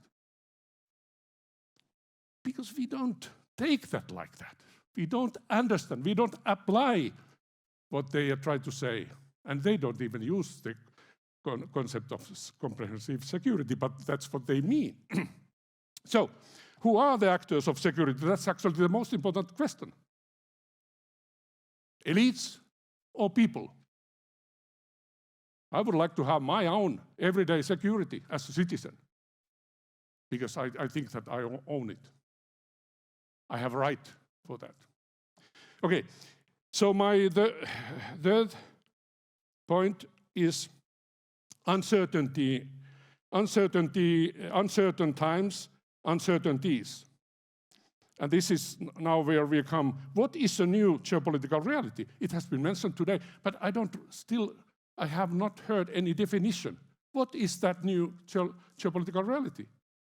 Yes, the Ukraine war has mentioned, Russia has mentioned, USA has mentioned, China has mentioned, but is that the new geopolitical reality? I don't know. Not to me, because I think that the new geopolitical reality exactly that we have to redefine security because of environmental degradation, because diplomacy and politics have failed. The Ukraine war started because politics, diplomacy failed. And in a conflict, do you have only one party? No, you have more than one party. And so that is, of course, it's very unfortunate thing. But the problem here is actually that we don't have procedures, we don't have structures for this kind of situation. And the strange thing, not funny, is that in the Cold War we had a line between Moscow and Washington, D.C., arms control. We don't have those today because we thought that we don't need them. No, we would need them. And now my fourth point of view is that, well, how to have that back? And that question was asked already in the morning. So I would say that it's very much about cooperation, but how we do that, functional cooperation, it's really flexible. So, and it's based on common interests. And the common interests are with mutual beneficial. And this is the way how we have to do that.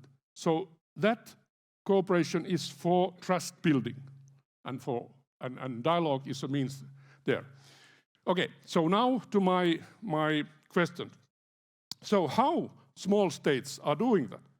Well, I mean, not big change from the point of view of small states in the North Europe.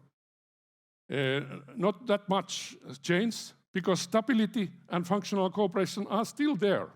More competition and, of course, environmental degradation, climate change. They are there as big challenges.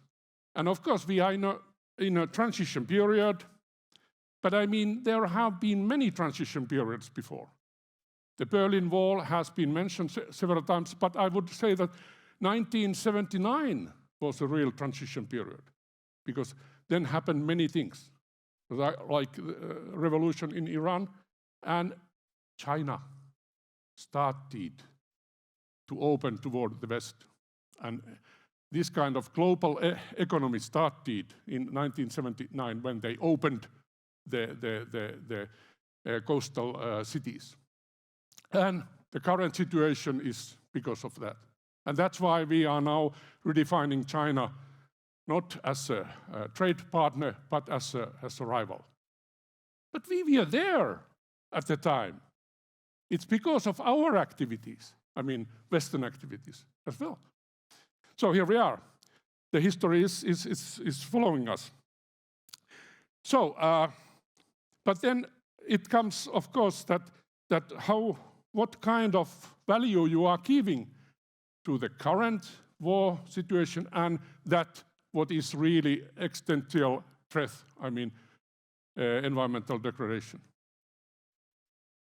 I mean, if we would neglect that, we would make a huge mistake.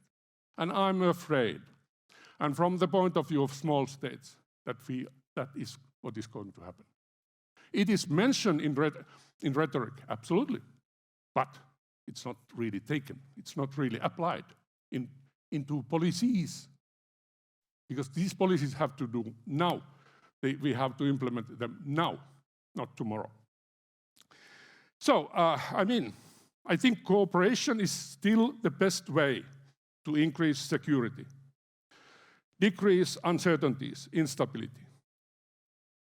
And My answer would be, from the point of view of small states, is that, yes, then start bifunctional cooperation, because it's flexible. Of course, I mean, then comes that, should we join a military bloc? You heard that I'm from Finland. And of course, you expect that Finland will join NATO. But my question is here.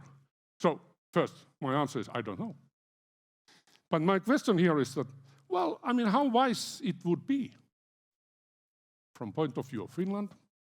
Because if you belong into a military bloc, then those who is outside a military bloc might feel that it is threatened by that who is inside. And from the point of view of Finland, this is very, very, very important question. Thank you.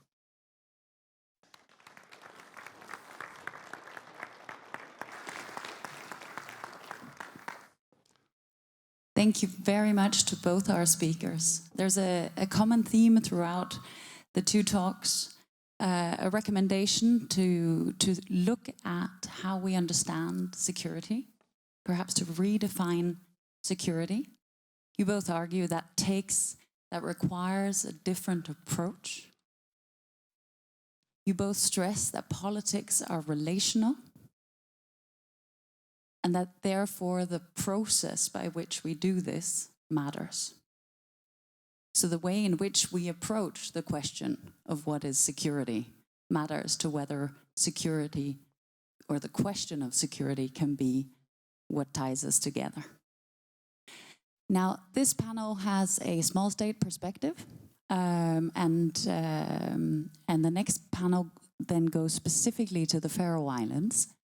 So in the interest of time, what I suggest we do is we have a short break, then we hear the presentations on the Faroe Islands, and then we do the question time for the two panels together. So let's do 5 minutes and then come back quick sharp.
Ladies and gentlemen, please take your seats.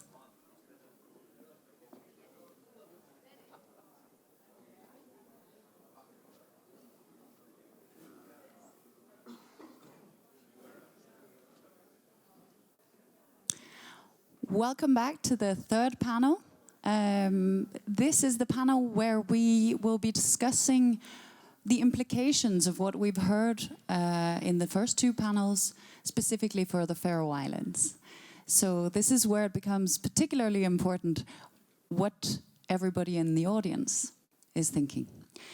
But first, we have three speakers. We start with Esben Salling Larsen, who is also from the Danish Defence College, and very much has an interest in the Faroe Islands. Then we continue with Hatla Nolse Poulsen, who is the head of the Faroese representation in Reykjavik. And then I learned yesterday that I should be saying, then we have Hvørji Iskorini, who is associate professor here at the university, and one of our partners in the network. So without further ado, Esben.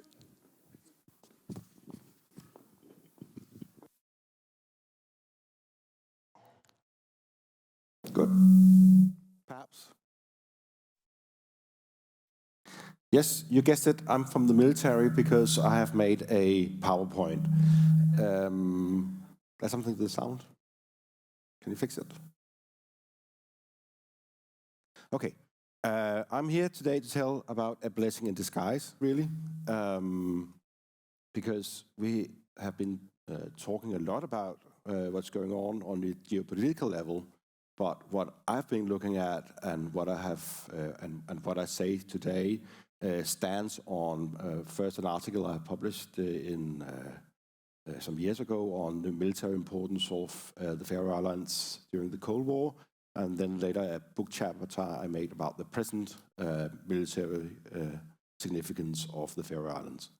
And what I'm going to tell you about today is what is actually a blessing in disguise, because if you go down on a geostrategic level and look at what is actually at play from a military point of view when we talk about the Faroe Islands, we have a different picture, because it might be so that you have a lot of increased tension in the seas around the Faroe Islands, but that does not really impact the military significance of the Faroe Islands, because what I've been looking at is how does the Faroe Islands actually contribute to the military operations around.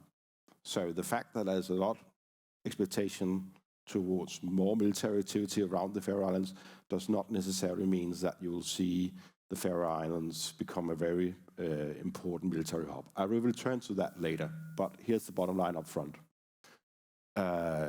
It is true that it's been talked about a radar or a return of a radar to the Faroe Islands, but the matter of fact is that what is needed is surveillance. So this is something you can actually achieve if you want to without much military posture. And that is important because the more limited military significance you can put into the Faroe Islands, the more room of maneuver for the Faroese nation to pursue its own policies in other fields. That's my point. So even though you have all this big geopolitical change, you have all this increased military activity, in the end of the day, how does that affect how the military posture is on the Faroese Islands? And my point is, perhaps not very much. Because if you look at Greenland or even Denmark, the Faroese Islands might be the nation within the Danish kingdom which is less affected by the geopolitical change. If you look at the footprint, the military footprint that these changes will take or will lead to in the future. As we speak today, hundreds of American tanks and armored vehicles is being unloaded in the port of Esbjerg. And that is significant because Denmark, in American doctrine, has become what is called a tactical support area. Greenland has its issues with the Thule radar. there has been American request for access to more landing strips or more possibilities for having airfields to operate from in Greenland. So that's why it is important to look at what would be the possible footprint, military footprint in the Faroe Islands. And if that is a radar that can be established with actually very little military posture, then that might be a good thing for the room of maneuver for independent Faroese policies. That was a bottom line up front.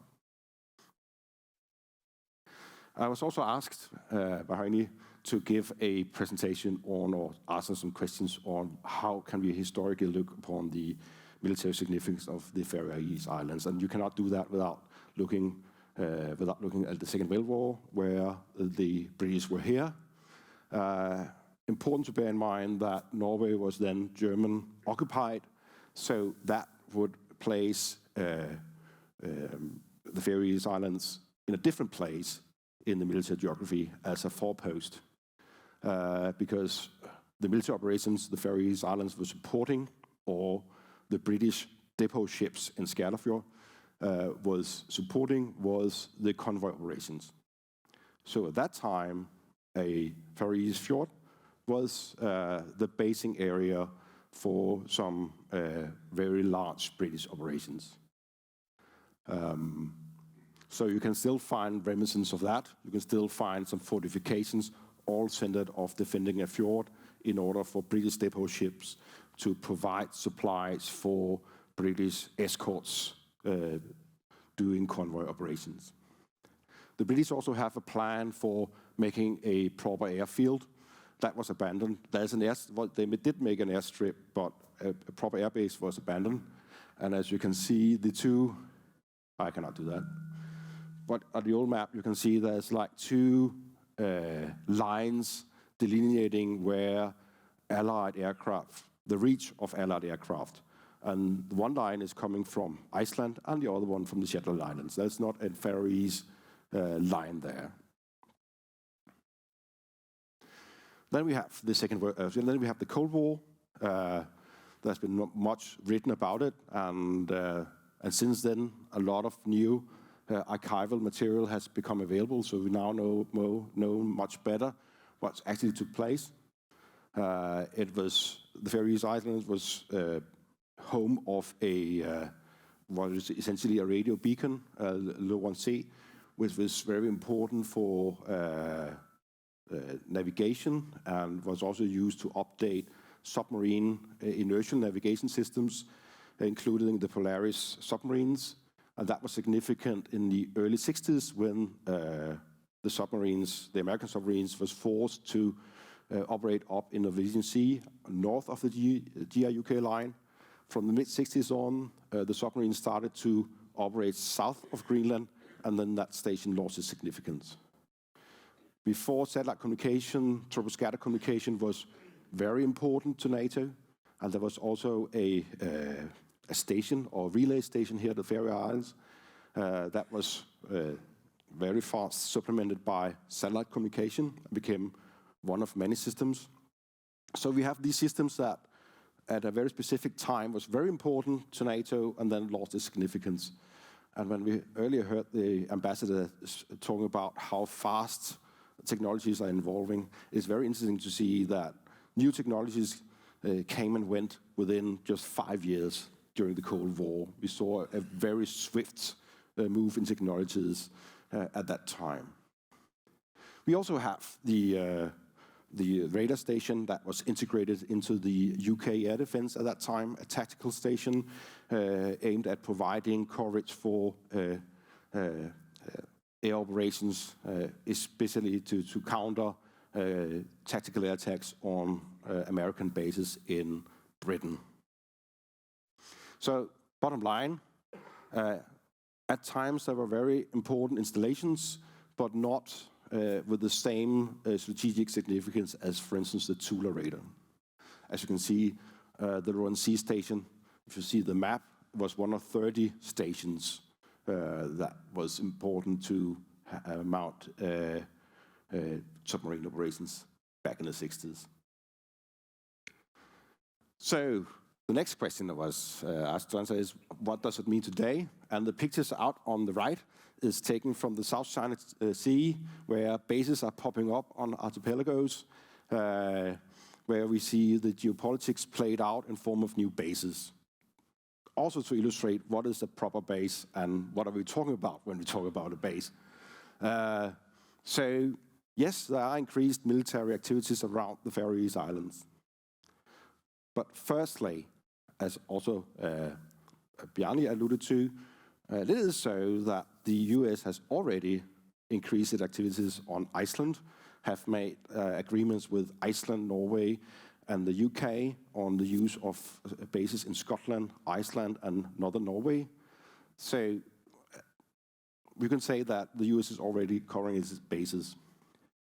Secondly, it would not be feasible to establish an airbase like the one on Keflavik in the Faroe Islands. I know it is perhaps wrong to say that it's not feasible to a nation who has just made a roundabout under the Atlantic Ocean, but still it will take a lot of blasting of rocks to make Keflavik happen at the Faroe Islands. I'm just saying. Also, when you listen to the Commander 6th Fleet who visited the Faroe Islands, he explicitly said they do not want to establish a base here. They might have some storage. They want to be able to call Faroese ports, but a proper base is not what they're looking for. So it's not very likely that we will see a major impact in the form of bases here at the Faroe Islands as a result of the new tension. And it's also, when you look at, would it again become a strategically important dominant position from a military point of view, for instance, with installations like radars? Yes, there has been a request for new radar. I have to say that this illustration is of the maximum range of the radars. Because if it has to detect like cruise missiles, the range would actually be quite smaller. But the point is, yes, it would be very, very, very good for NATO to have that additional coverage. But it is not a strategic thing like the Tula radar, but it is still a very important military thing. But at the end of the day, this is an effect they want to achieve. And how it is achieved, that can come in many forms. As Bjarni told, the Icelandic solution is to have the Coast Guard providing this picture. So military posture for making this effect can be actually quite limited. In the future technologies might change this. We have seen that a part of the Chinese space strategy is to have alternatives to space in the form of, for instance, troposcatter communications, as we saw during the Cold War. But there's nothing in the near term that will imply that this would make the Faroe Islands important again. So, with that I will conclude.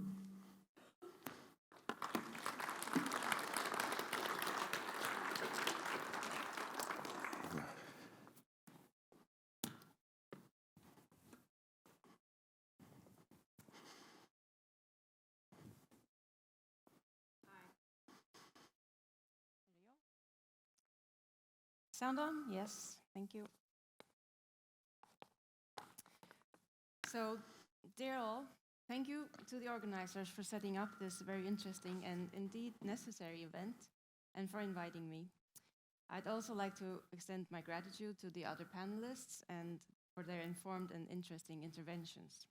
I'm going to do the same as Lasse and not stick to the questions that were posed, but make my points that I was contemplating. I'm the head of the Faroese representation in Reykjavik, a position I've held since September 20. I've been a part of the Faroese Foreign Service since 2005. And before that, even the Danish for a short period.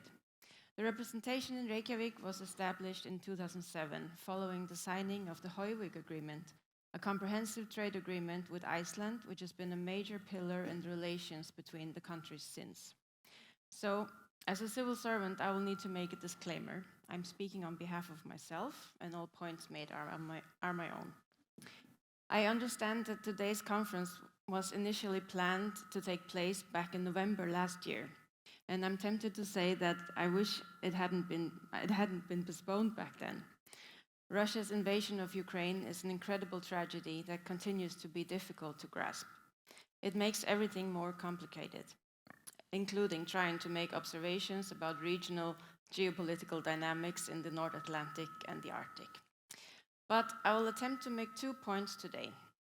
The first is to shed light on some of the recent developments in our region, and by doing so, trying to establish a point of departure for Faroese foreign policy in today's world.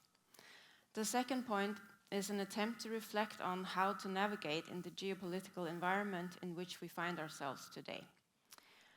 Our geopolitical neighborhood in the Arctic and North Atlantic is characterized by security, stability, and prosperity.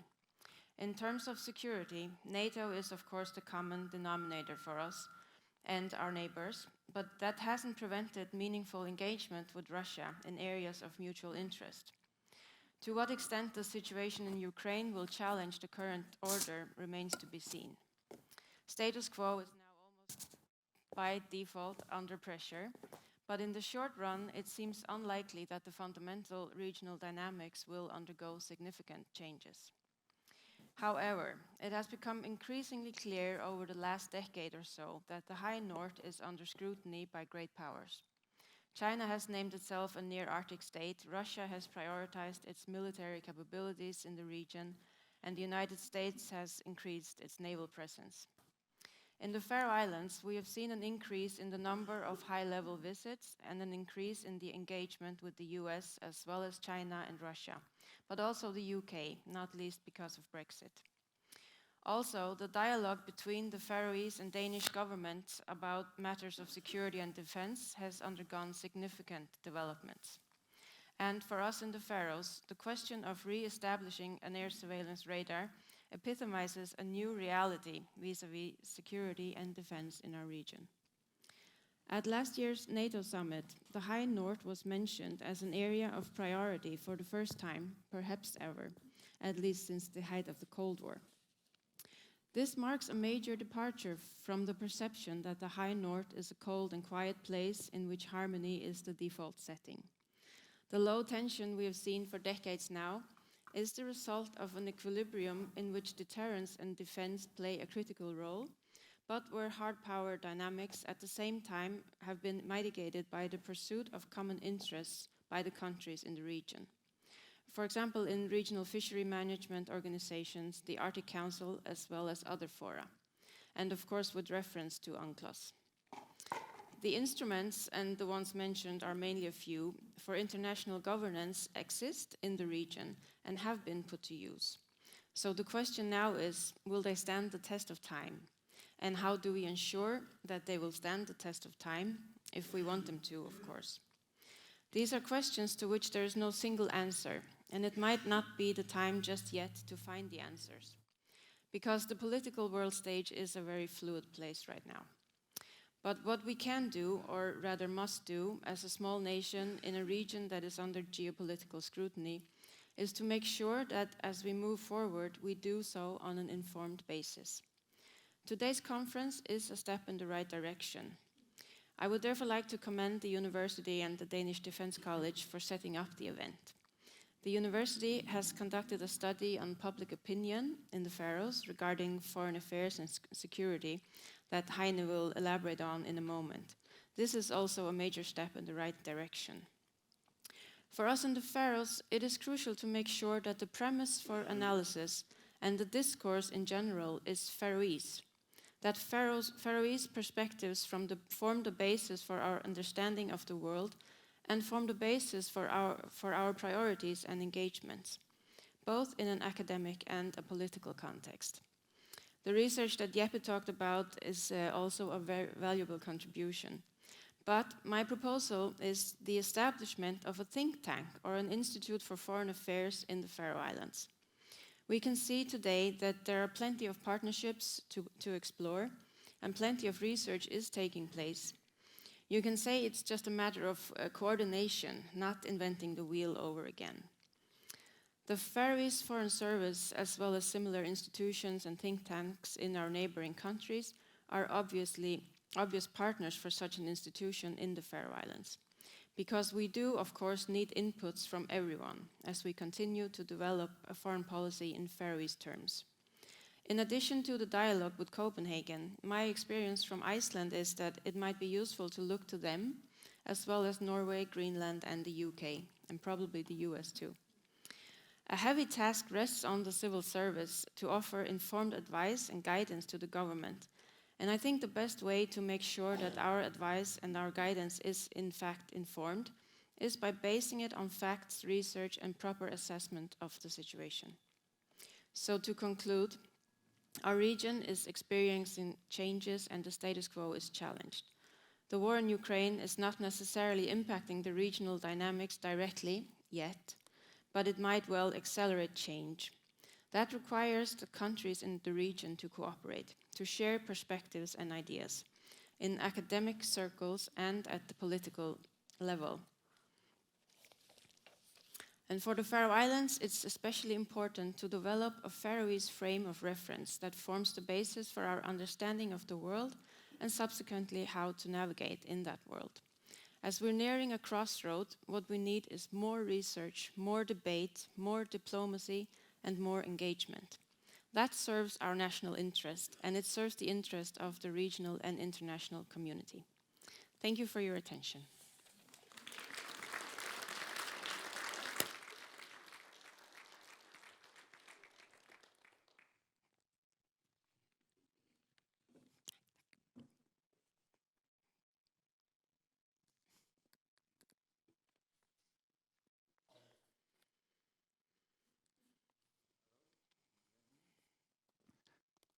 Yeah, great.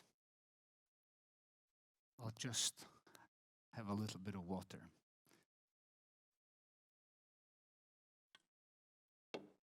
Thank you very much. Thank you for many interesting presentations regarding the security development in the high north, in the region.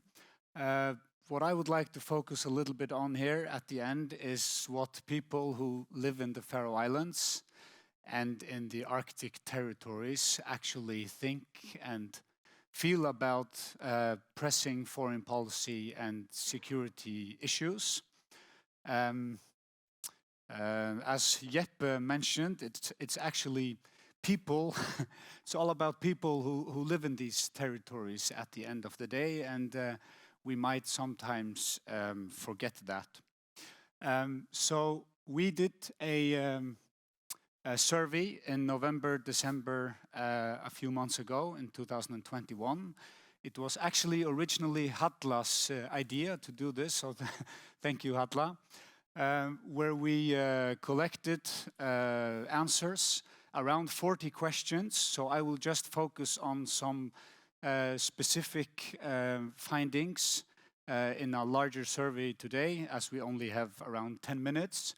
But it was a pretty comprehensive survey with almost 800 respondents between 18 and 75 years old, statistically representative in terms of gender and age and where you live and other factors. And we designed the questionnaire on the basis of other similar surveys accomplished in Norway and Iceland and Greenland, everything funded by the German think tank Konrad Adenauer Stiftung. And I have presented some of these findings at a public event at our university, so those of you who have seen these numbers before, bear with me. If you survey the history of the Faroese parliament and the resolutions that have been adopted from World War II throughout the Cold War, we see that neutrality, the principle of neutrality, has been the main position of the Faroese parliament. This is British troops marching through the streets of Tórshavn in 1940, when the Faroes were occupied by the UK, while Denmark was occupied by Nazi Germany. 7,000, I think. Is that correct, Hans Andreas? Yeah, 7,000. We have a historian here as well. or maybe a few. 7,000 troops coming to the Faroes, which was a huge change. And on the 13th of April in 1940, the Faroese Parliament sent the following message to British authorities, adopted in the Faroese Parliament. Yesterday, the Faroese Parliament received the message that England intends to send their troops in order to defend the country. This happens without any request from the Faroes. The position of the Parliament is to keep the Faroe Islands out of the war and the conflict between the nations. And this position was repeated, for instance, in '59 regarding the installment of the NATO radar at Sandfelli, where some of us visited yesterday, or some of you, the group who's here today. And again in '61 regarding the installment of Danish troops, again in the '80s, etc. So we thought that given this history, one interesting question to ask Faroese people would be, which of the following statements are closest to your own opinion? And as we can see here, on the left, the biggest group, 58%, replied that the Faroes should be part of the West in foreign policy, security, and defense issues, while around 25% preferred the statement saying that the Faroes should be neutral in foreign policy, security, and defense issues. Almost 0 people thought that we should cooperate more with Russia or China, and 15% are undecided. So this finding shows that, or indicates, this is one survey of course, indicates that most people in the Faroes consider themselves as part of the West, whatever that means. We also asked, do you think that the Faroe Islands should be a part of NATO? Yes or no? And here we see that 71% of the respondents replied yes, we should be a part of NATO. Only 5% said no, and 25% were undecided. Of course, this question doesn't examine whether we should be an independent member of NATO or a member of NATO through Denmark or via Denmark. But this is the result from this question as we phrase it like this. 25% undecided, that's another finding, a general finding throughout the survey, that a lot of people choose the reply option, I don't know. Sometimes even more than 25, sometimes 35% say, I don't know, which indicates that many of these questions is surrounded by secrecy. This is something that politicians and diplomats and academics are preoccupied with. This is not my everyday concern. And it's also interesting if you think about the information disorder and the whole debate on fake news and disinformation, that so many people are undecided.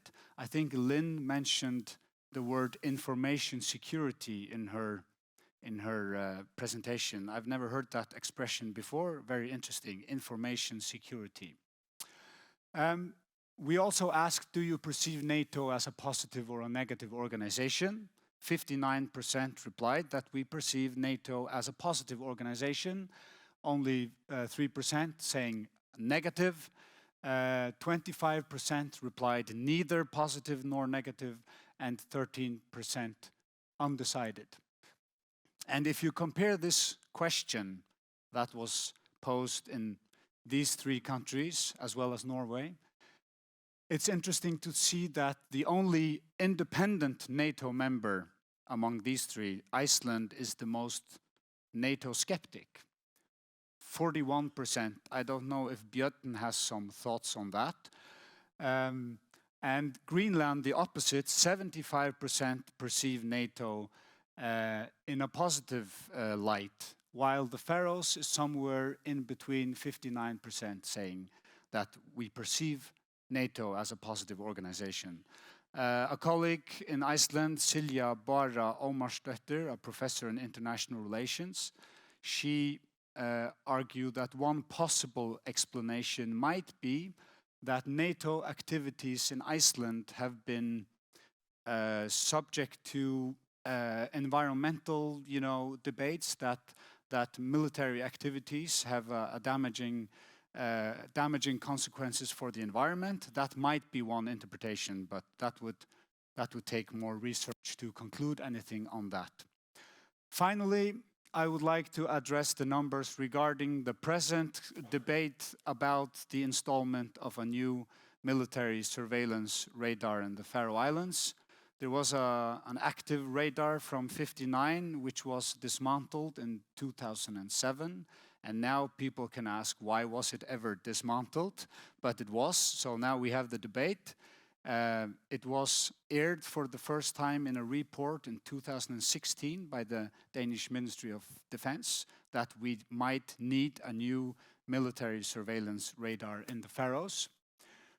So we asked, the Danish government has asked Faroese authorities to install a new NATO radar at the mountain of Sonfedle. What should the Faroese government reply? And we see that 58% said yes, we should reply. Our reply should be yes. 20% say no, and around 20% are undecided.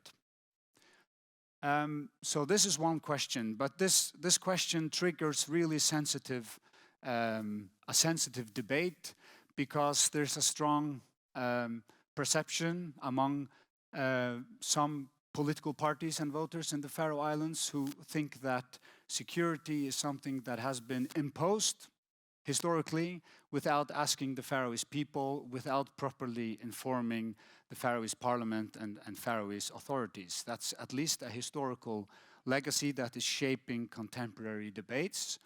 So we also asked who is to have the final decision if we decide to install a new radar. So the question runs as follows. The Danish government has asked Faroese authorities to install a new NATO radar at the mountain Sonfedle, and it has been debated who is supposed to have the final say. Which of the following statements are closest to your own opinion?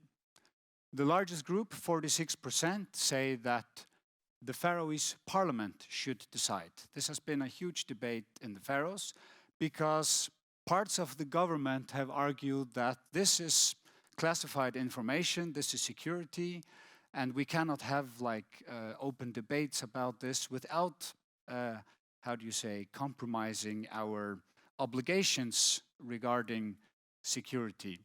So therefore, this is something that has to be decided within the ranks of the government and the closed parliamentary committee on foreign relations.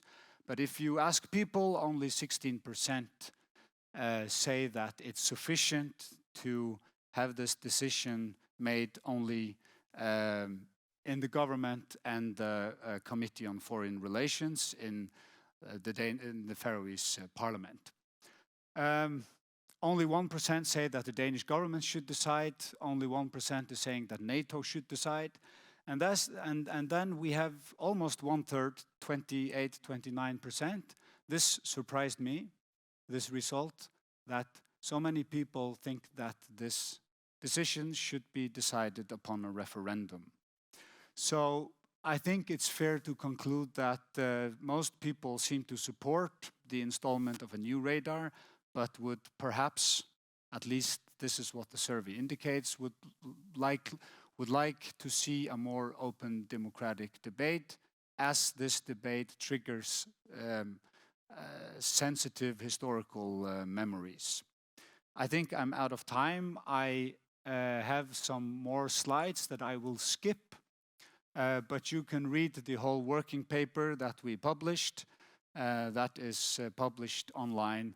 What do Faroese people think? So I think I will end there. Thank you very much.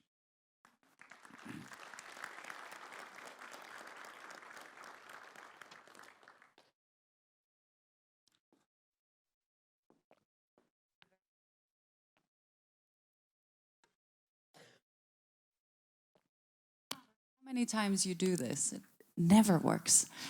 Can I ask all our panelists from the last two panels to come up?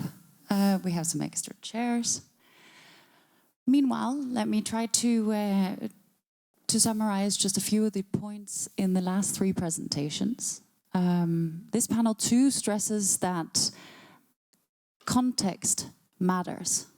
And what we are seeing has both continuity and change within it.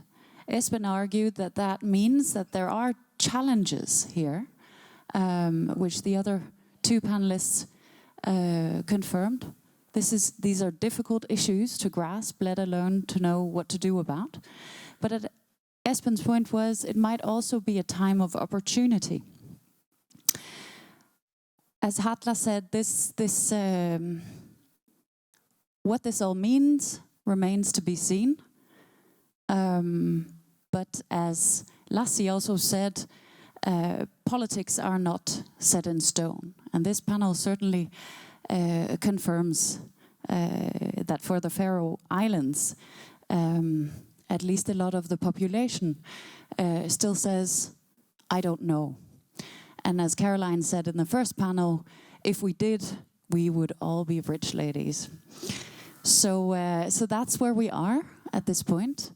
We have promised you to finish quarter two, but this day today is all about starting a conversation. We will not, we have now confirmed, find all the answers. If you need to go, you are welcome to go. Otherwise, I would invite you to stay for an extra 15 minutes, and we will open the floor for questions and comments. The floor is yours.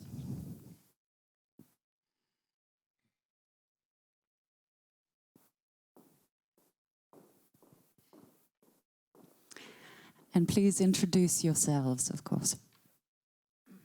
Yeah, this is Sjúrður Skóli, Faroese politician again from the Social Democratic Party. Thank you. Espen talked about the need for surveillance and said that the need for surveillance can be met with very little military posture, which is of course a very good thing. I understand that quite though, because since 2007, Royal Air Force has been on the wings like 136 times, either to chase out Russian planes from British airspace or stopping Russian military planes from entering British airspace, 163 times. And this is, of course, the idea with a radar. I read last week a report by Lynn, who was on the panel before, from the Central Military Studies of Copenhagen, where she said that putting off these radars in Greenland and the Faroe Islands poses a risk to us because we risk becoming aware of Russian activity. We risk becoming aware of Russian activity, and of course the risk is that if you know they're there, you have to do something, and we don't know who is going to do it. And Denmark, for sure, is not able to do anything about it.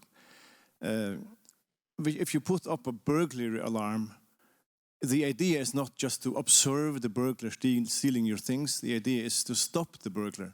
And the Danish state is not in the capacity of stopping Russian planes or chasing them out of Faroese airspace at the moment. So who has this? Who is obliged to do something if the radar shows a hostile military plane in Faroese airspace? The idea is, I guess, to get knowledge and then do something about it. My idea is that my thought is that it's going to be we're going to be much more connected with Britain because of this, because the only state that can do something about it is Britain. Thank you. Thank you. Let's collect a couple of questions, comments.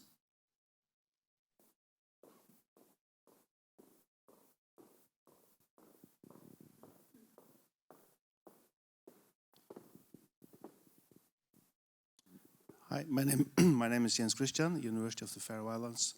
A brief question to Espen about the radar station. Did I understand it correctly that the radar station is a nice to have and not really necessary? And if that's correct understood, why put a radar station up there? And could it be used as an argument by the Faroese government that we don't really need a radar station there, or military, from a military perspective, is not really necessary? Or can you elaborate on that a little bit? Thank you.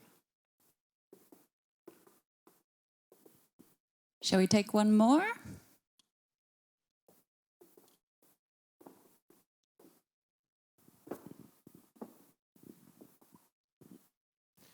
Hello, my name is Bjarni Kárason Petersen. I'm a Faroese MP from the party Framsókn. I have myself been quite vocal about this radar installation planned to be installed on Sotnfelli. And I would like to mention or point out that in your survey, Heine, you also had another slide which mentioned that there's actually a majority for there being a radar if it is under Faroese authorities. I mean, a lot of the discussion has been about radar or no radar, whereas I see it as a false dichotomy and see it essentially being about the question about sovereignty and authority in relation to the Danish government and the Faroese government. So I would probably ask the panelists to expand on that point. I would like to also mention that I myself am a proponent of the independence movement, so bear that in mind.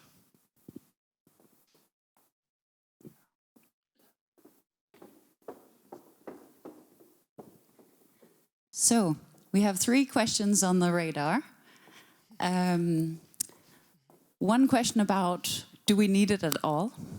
One question about whose radar is it? And one question regarding what we do if it catches burglars.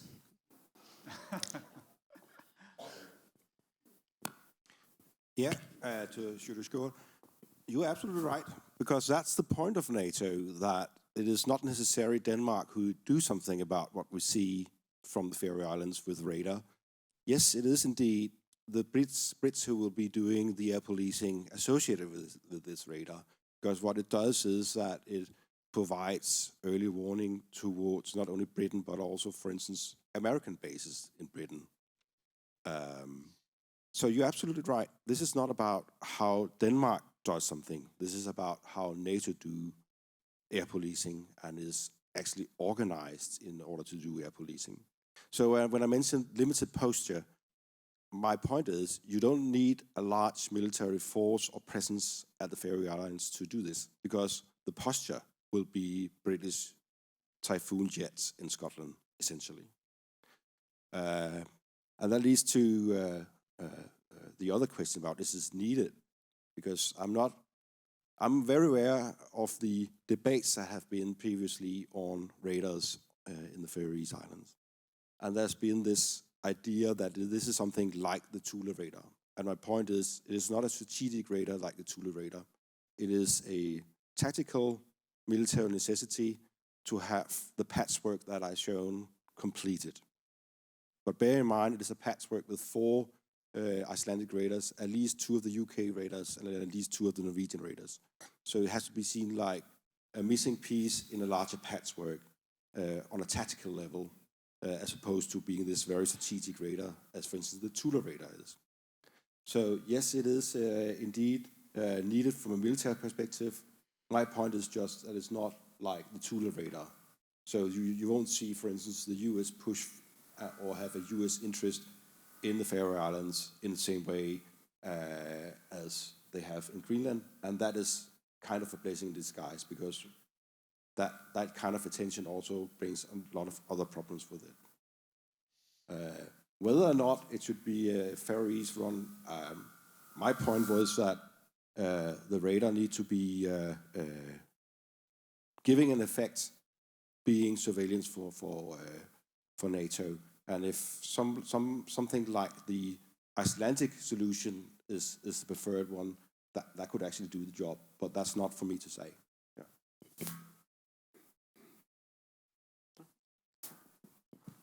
Okay, I could reply the Bjarni's question.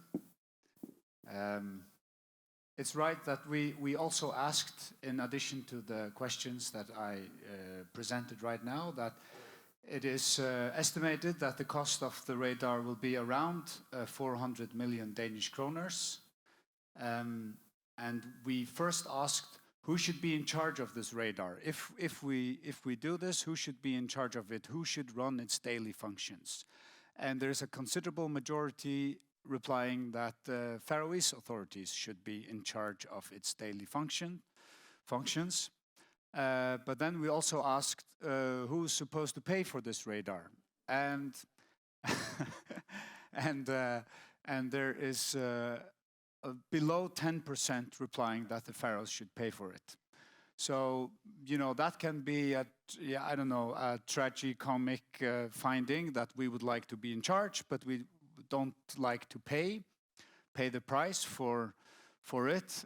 On the other hand, I suppose you could also argue that this is a request coming from Denmark, probably a request coming from the superpowers, Washington, at the end of the day.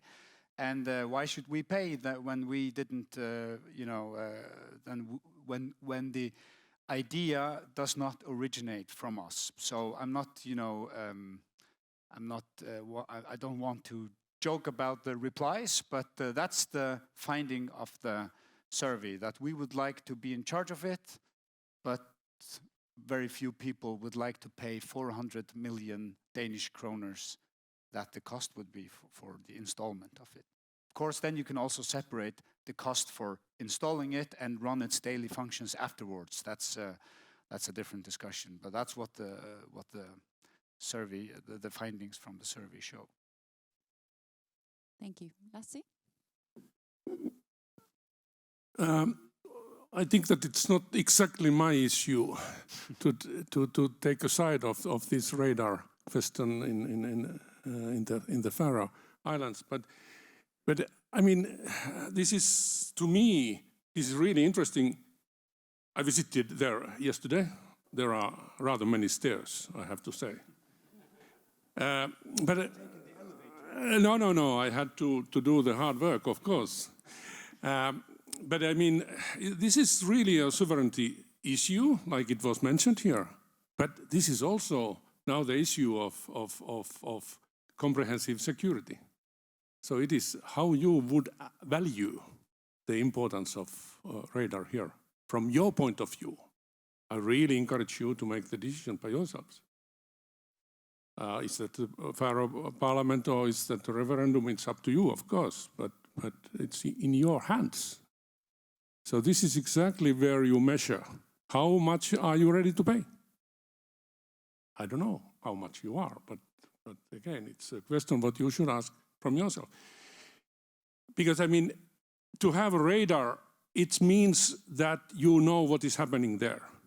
And someone said that who will stop Russian planes to come? Well, why they would like to come to the Faroe Islands? They will pass fly, because they would like to know, will you notice them? Will you check them or not?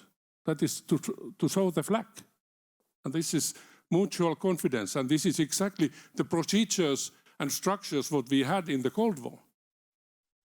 Okay, I know that my rival knows that I'm there. Was a confidence building measure. It was very important. And when we are dealing with nuclear weapon systems, that is a serious issue. So that's why, I mean, it's not a question that would they like to come. It's more that they would like to show that they are there, and they would like to test you. How do you react to that? Thank you. And we will give the final word to the floor. We have a comment here. Hi, I'm Andreas. I'm not really politically affiliated. I'm just interested in the topic.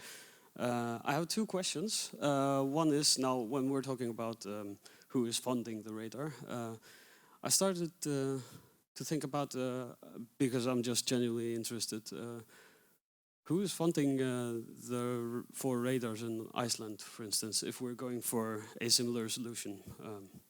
Is it a collaborative funding from NATO, or is it the Icelandic government, or what's the setup there? And then I was thinking about another more broader question about Arctic security in the Danish kingdom. I think Jeppe mentioned it pretty well in his presentation, that there are some issues regarding the decision making, which is often met by criticism apparently in Greenland. But I think, as Heine mentioned as well, historically the decision making in regards to Arctic security has also been met historically with criticism from the Faroe Islands. So I was just wondering, I'd like to ask the panel if any of you have an example of how you think the decision making, or maybe even the whole setup regarding Arctic security in the Danish kingdom, like how it could be organized in such a way that it would be met with positive views from all three members of the Danish kingdom. Thanks.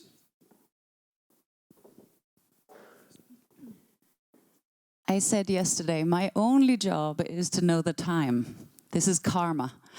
Those are big questions. There's a lot of knowledge here, so I'm not going to allow it. We do not have any more time. But the whole purpose of this was to start a conversation and stay engaged. So I would like to thank you all for coming. I hope it is just a beginning for us. And there are lots of questions unanswered. So thank you very much to our panelists, to our hosts, and to all of you for coming and staying longer than time. We hope to hear from you soon. I can say on behalf of the Danish Defence College, on behalf of the Center for Arctic Security Studies, and behalf of the network, New Nordic Network on Arctic Security, that we certainly would very much like to continue this discussion. Thank you.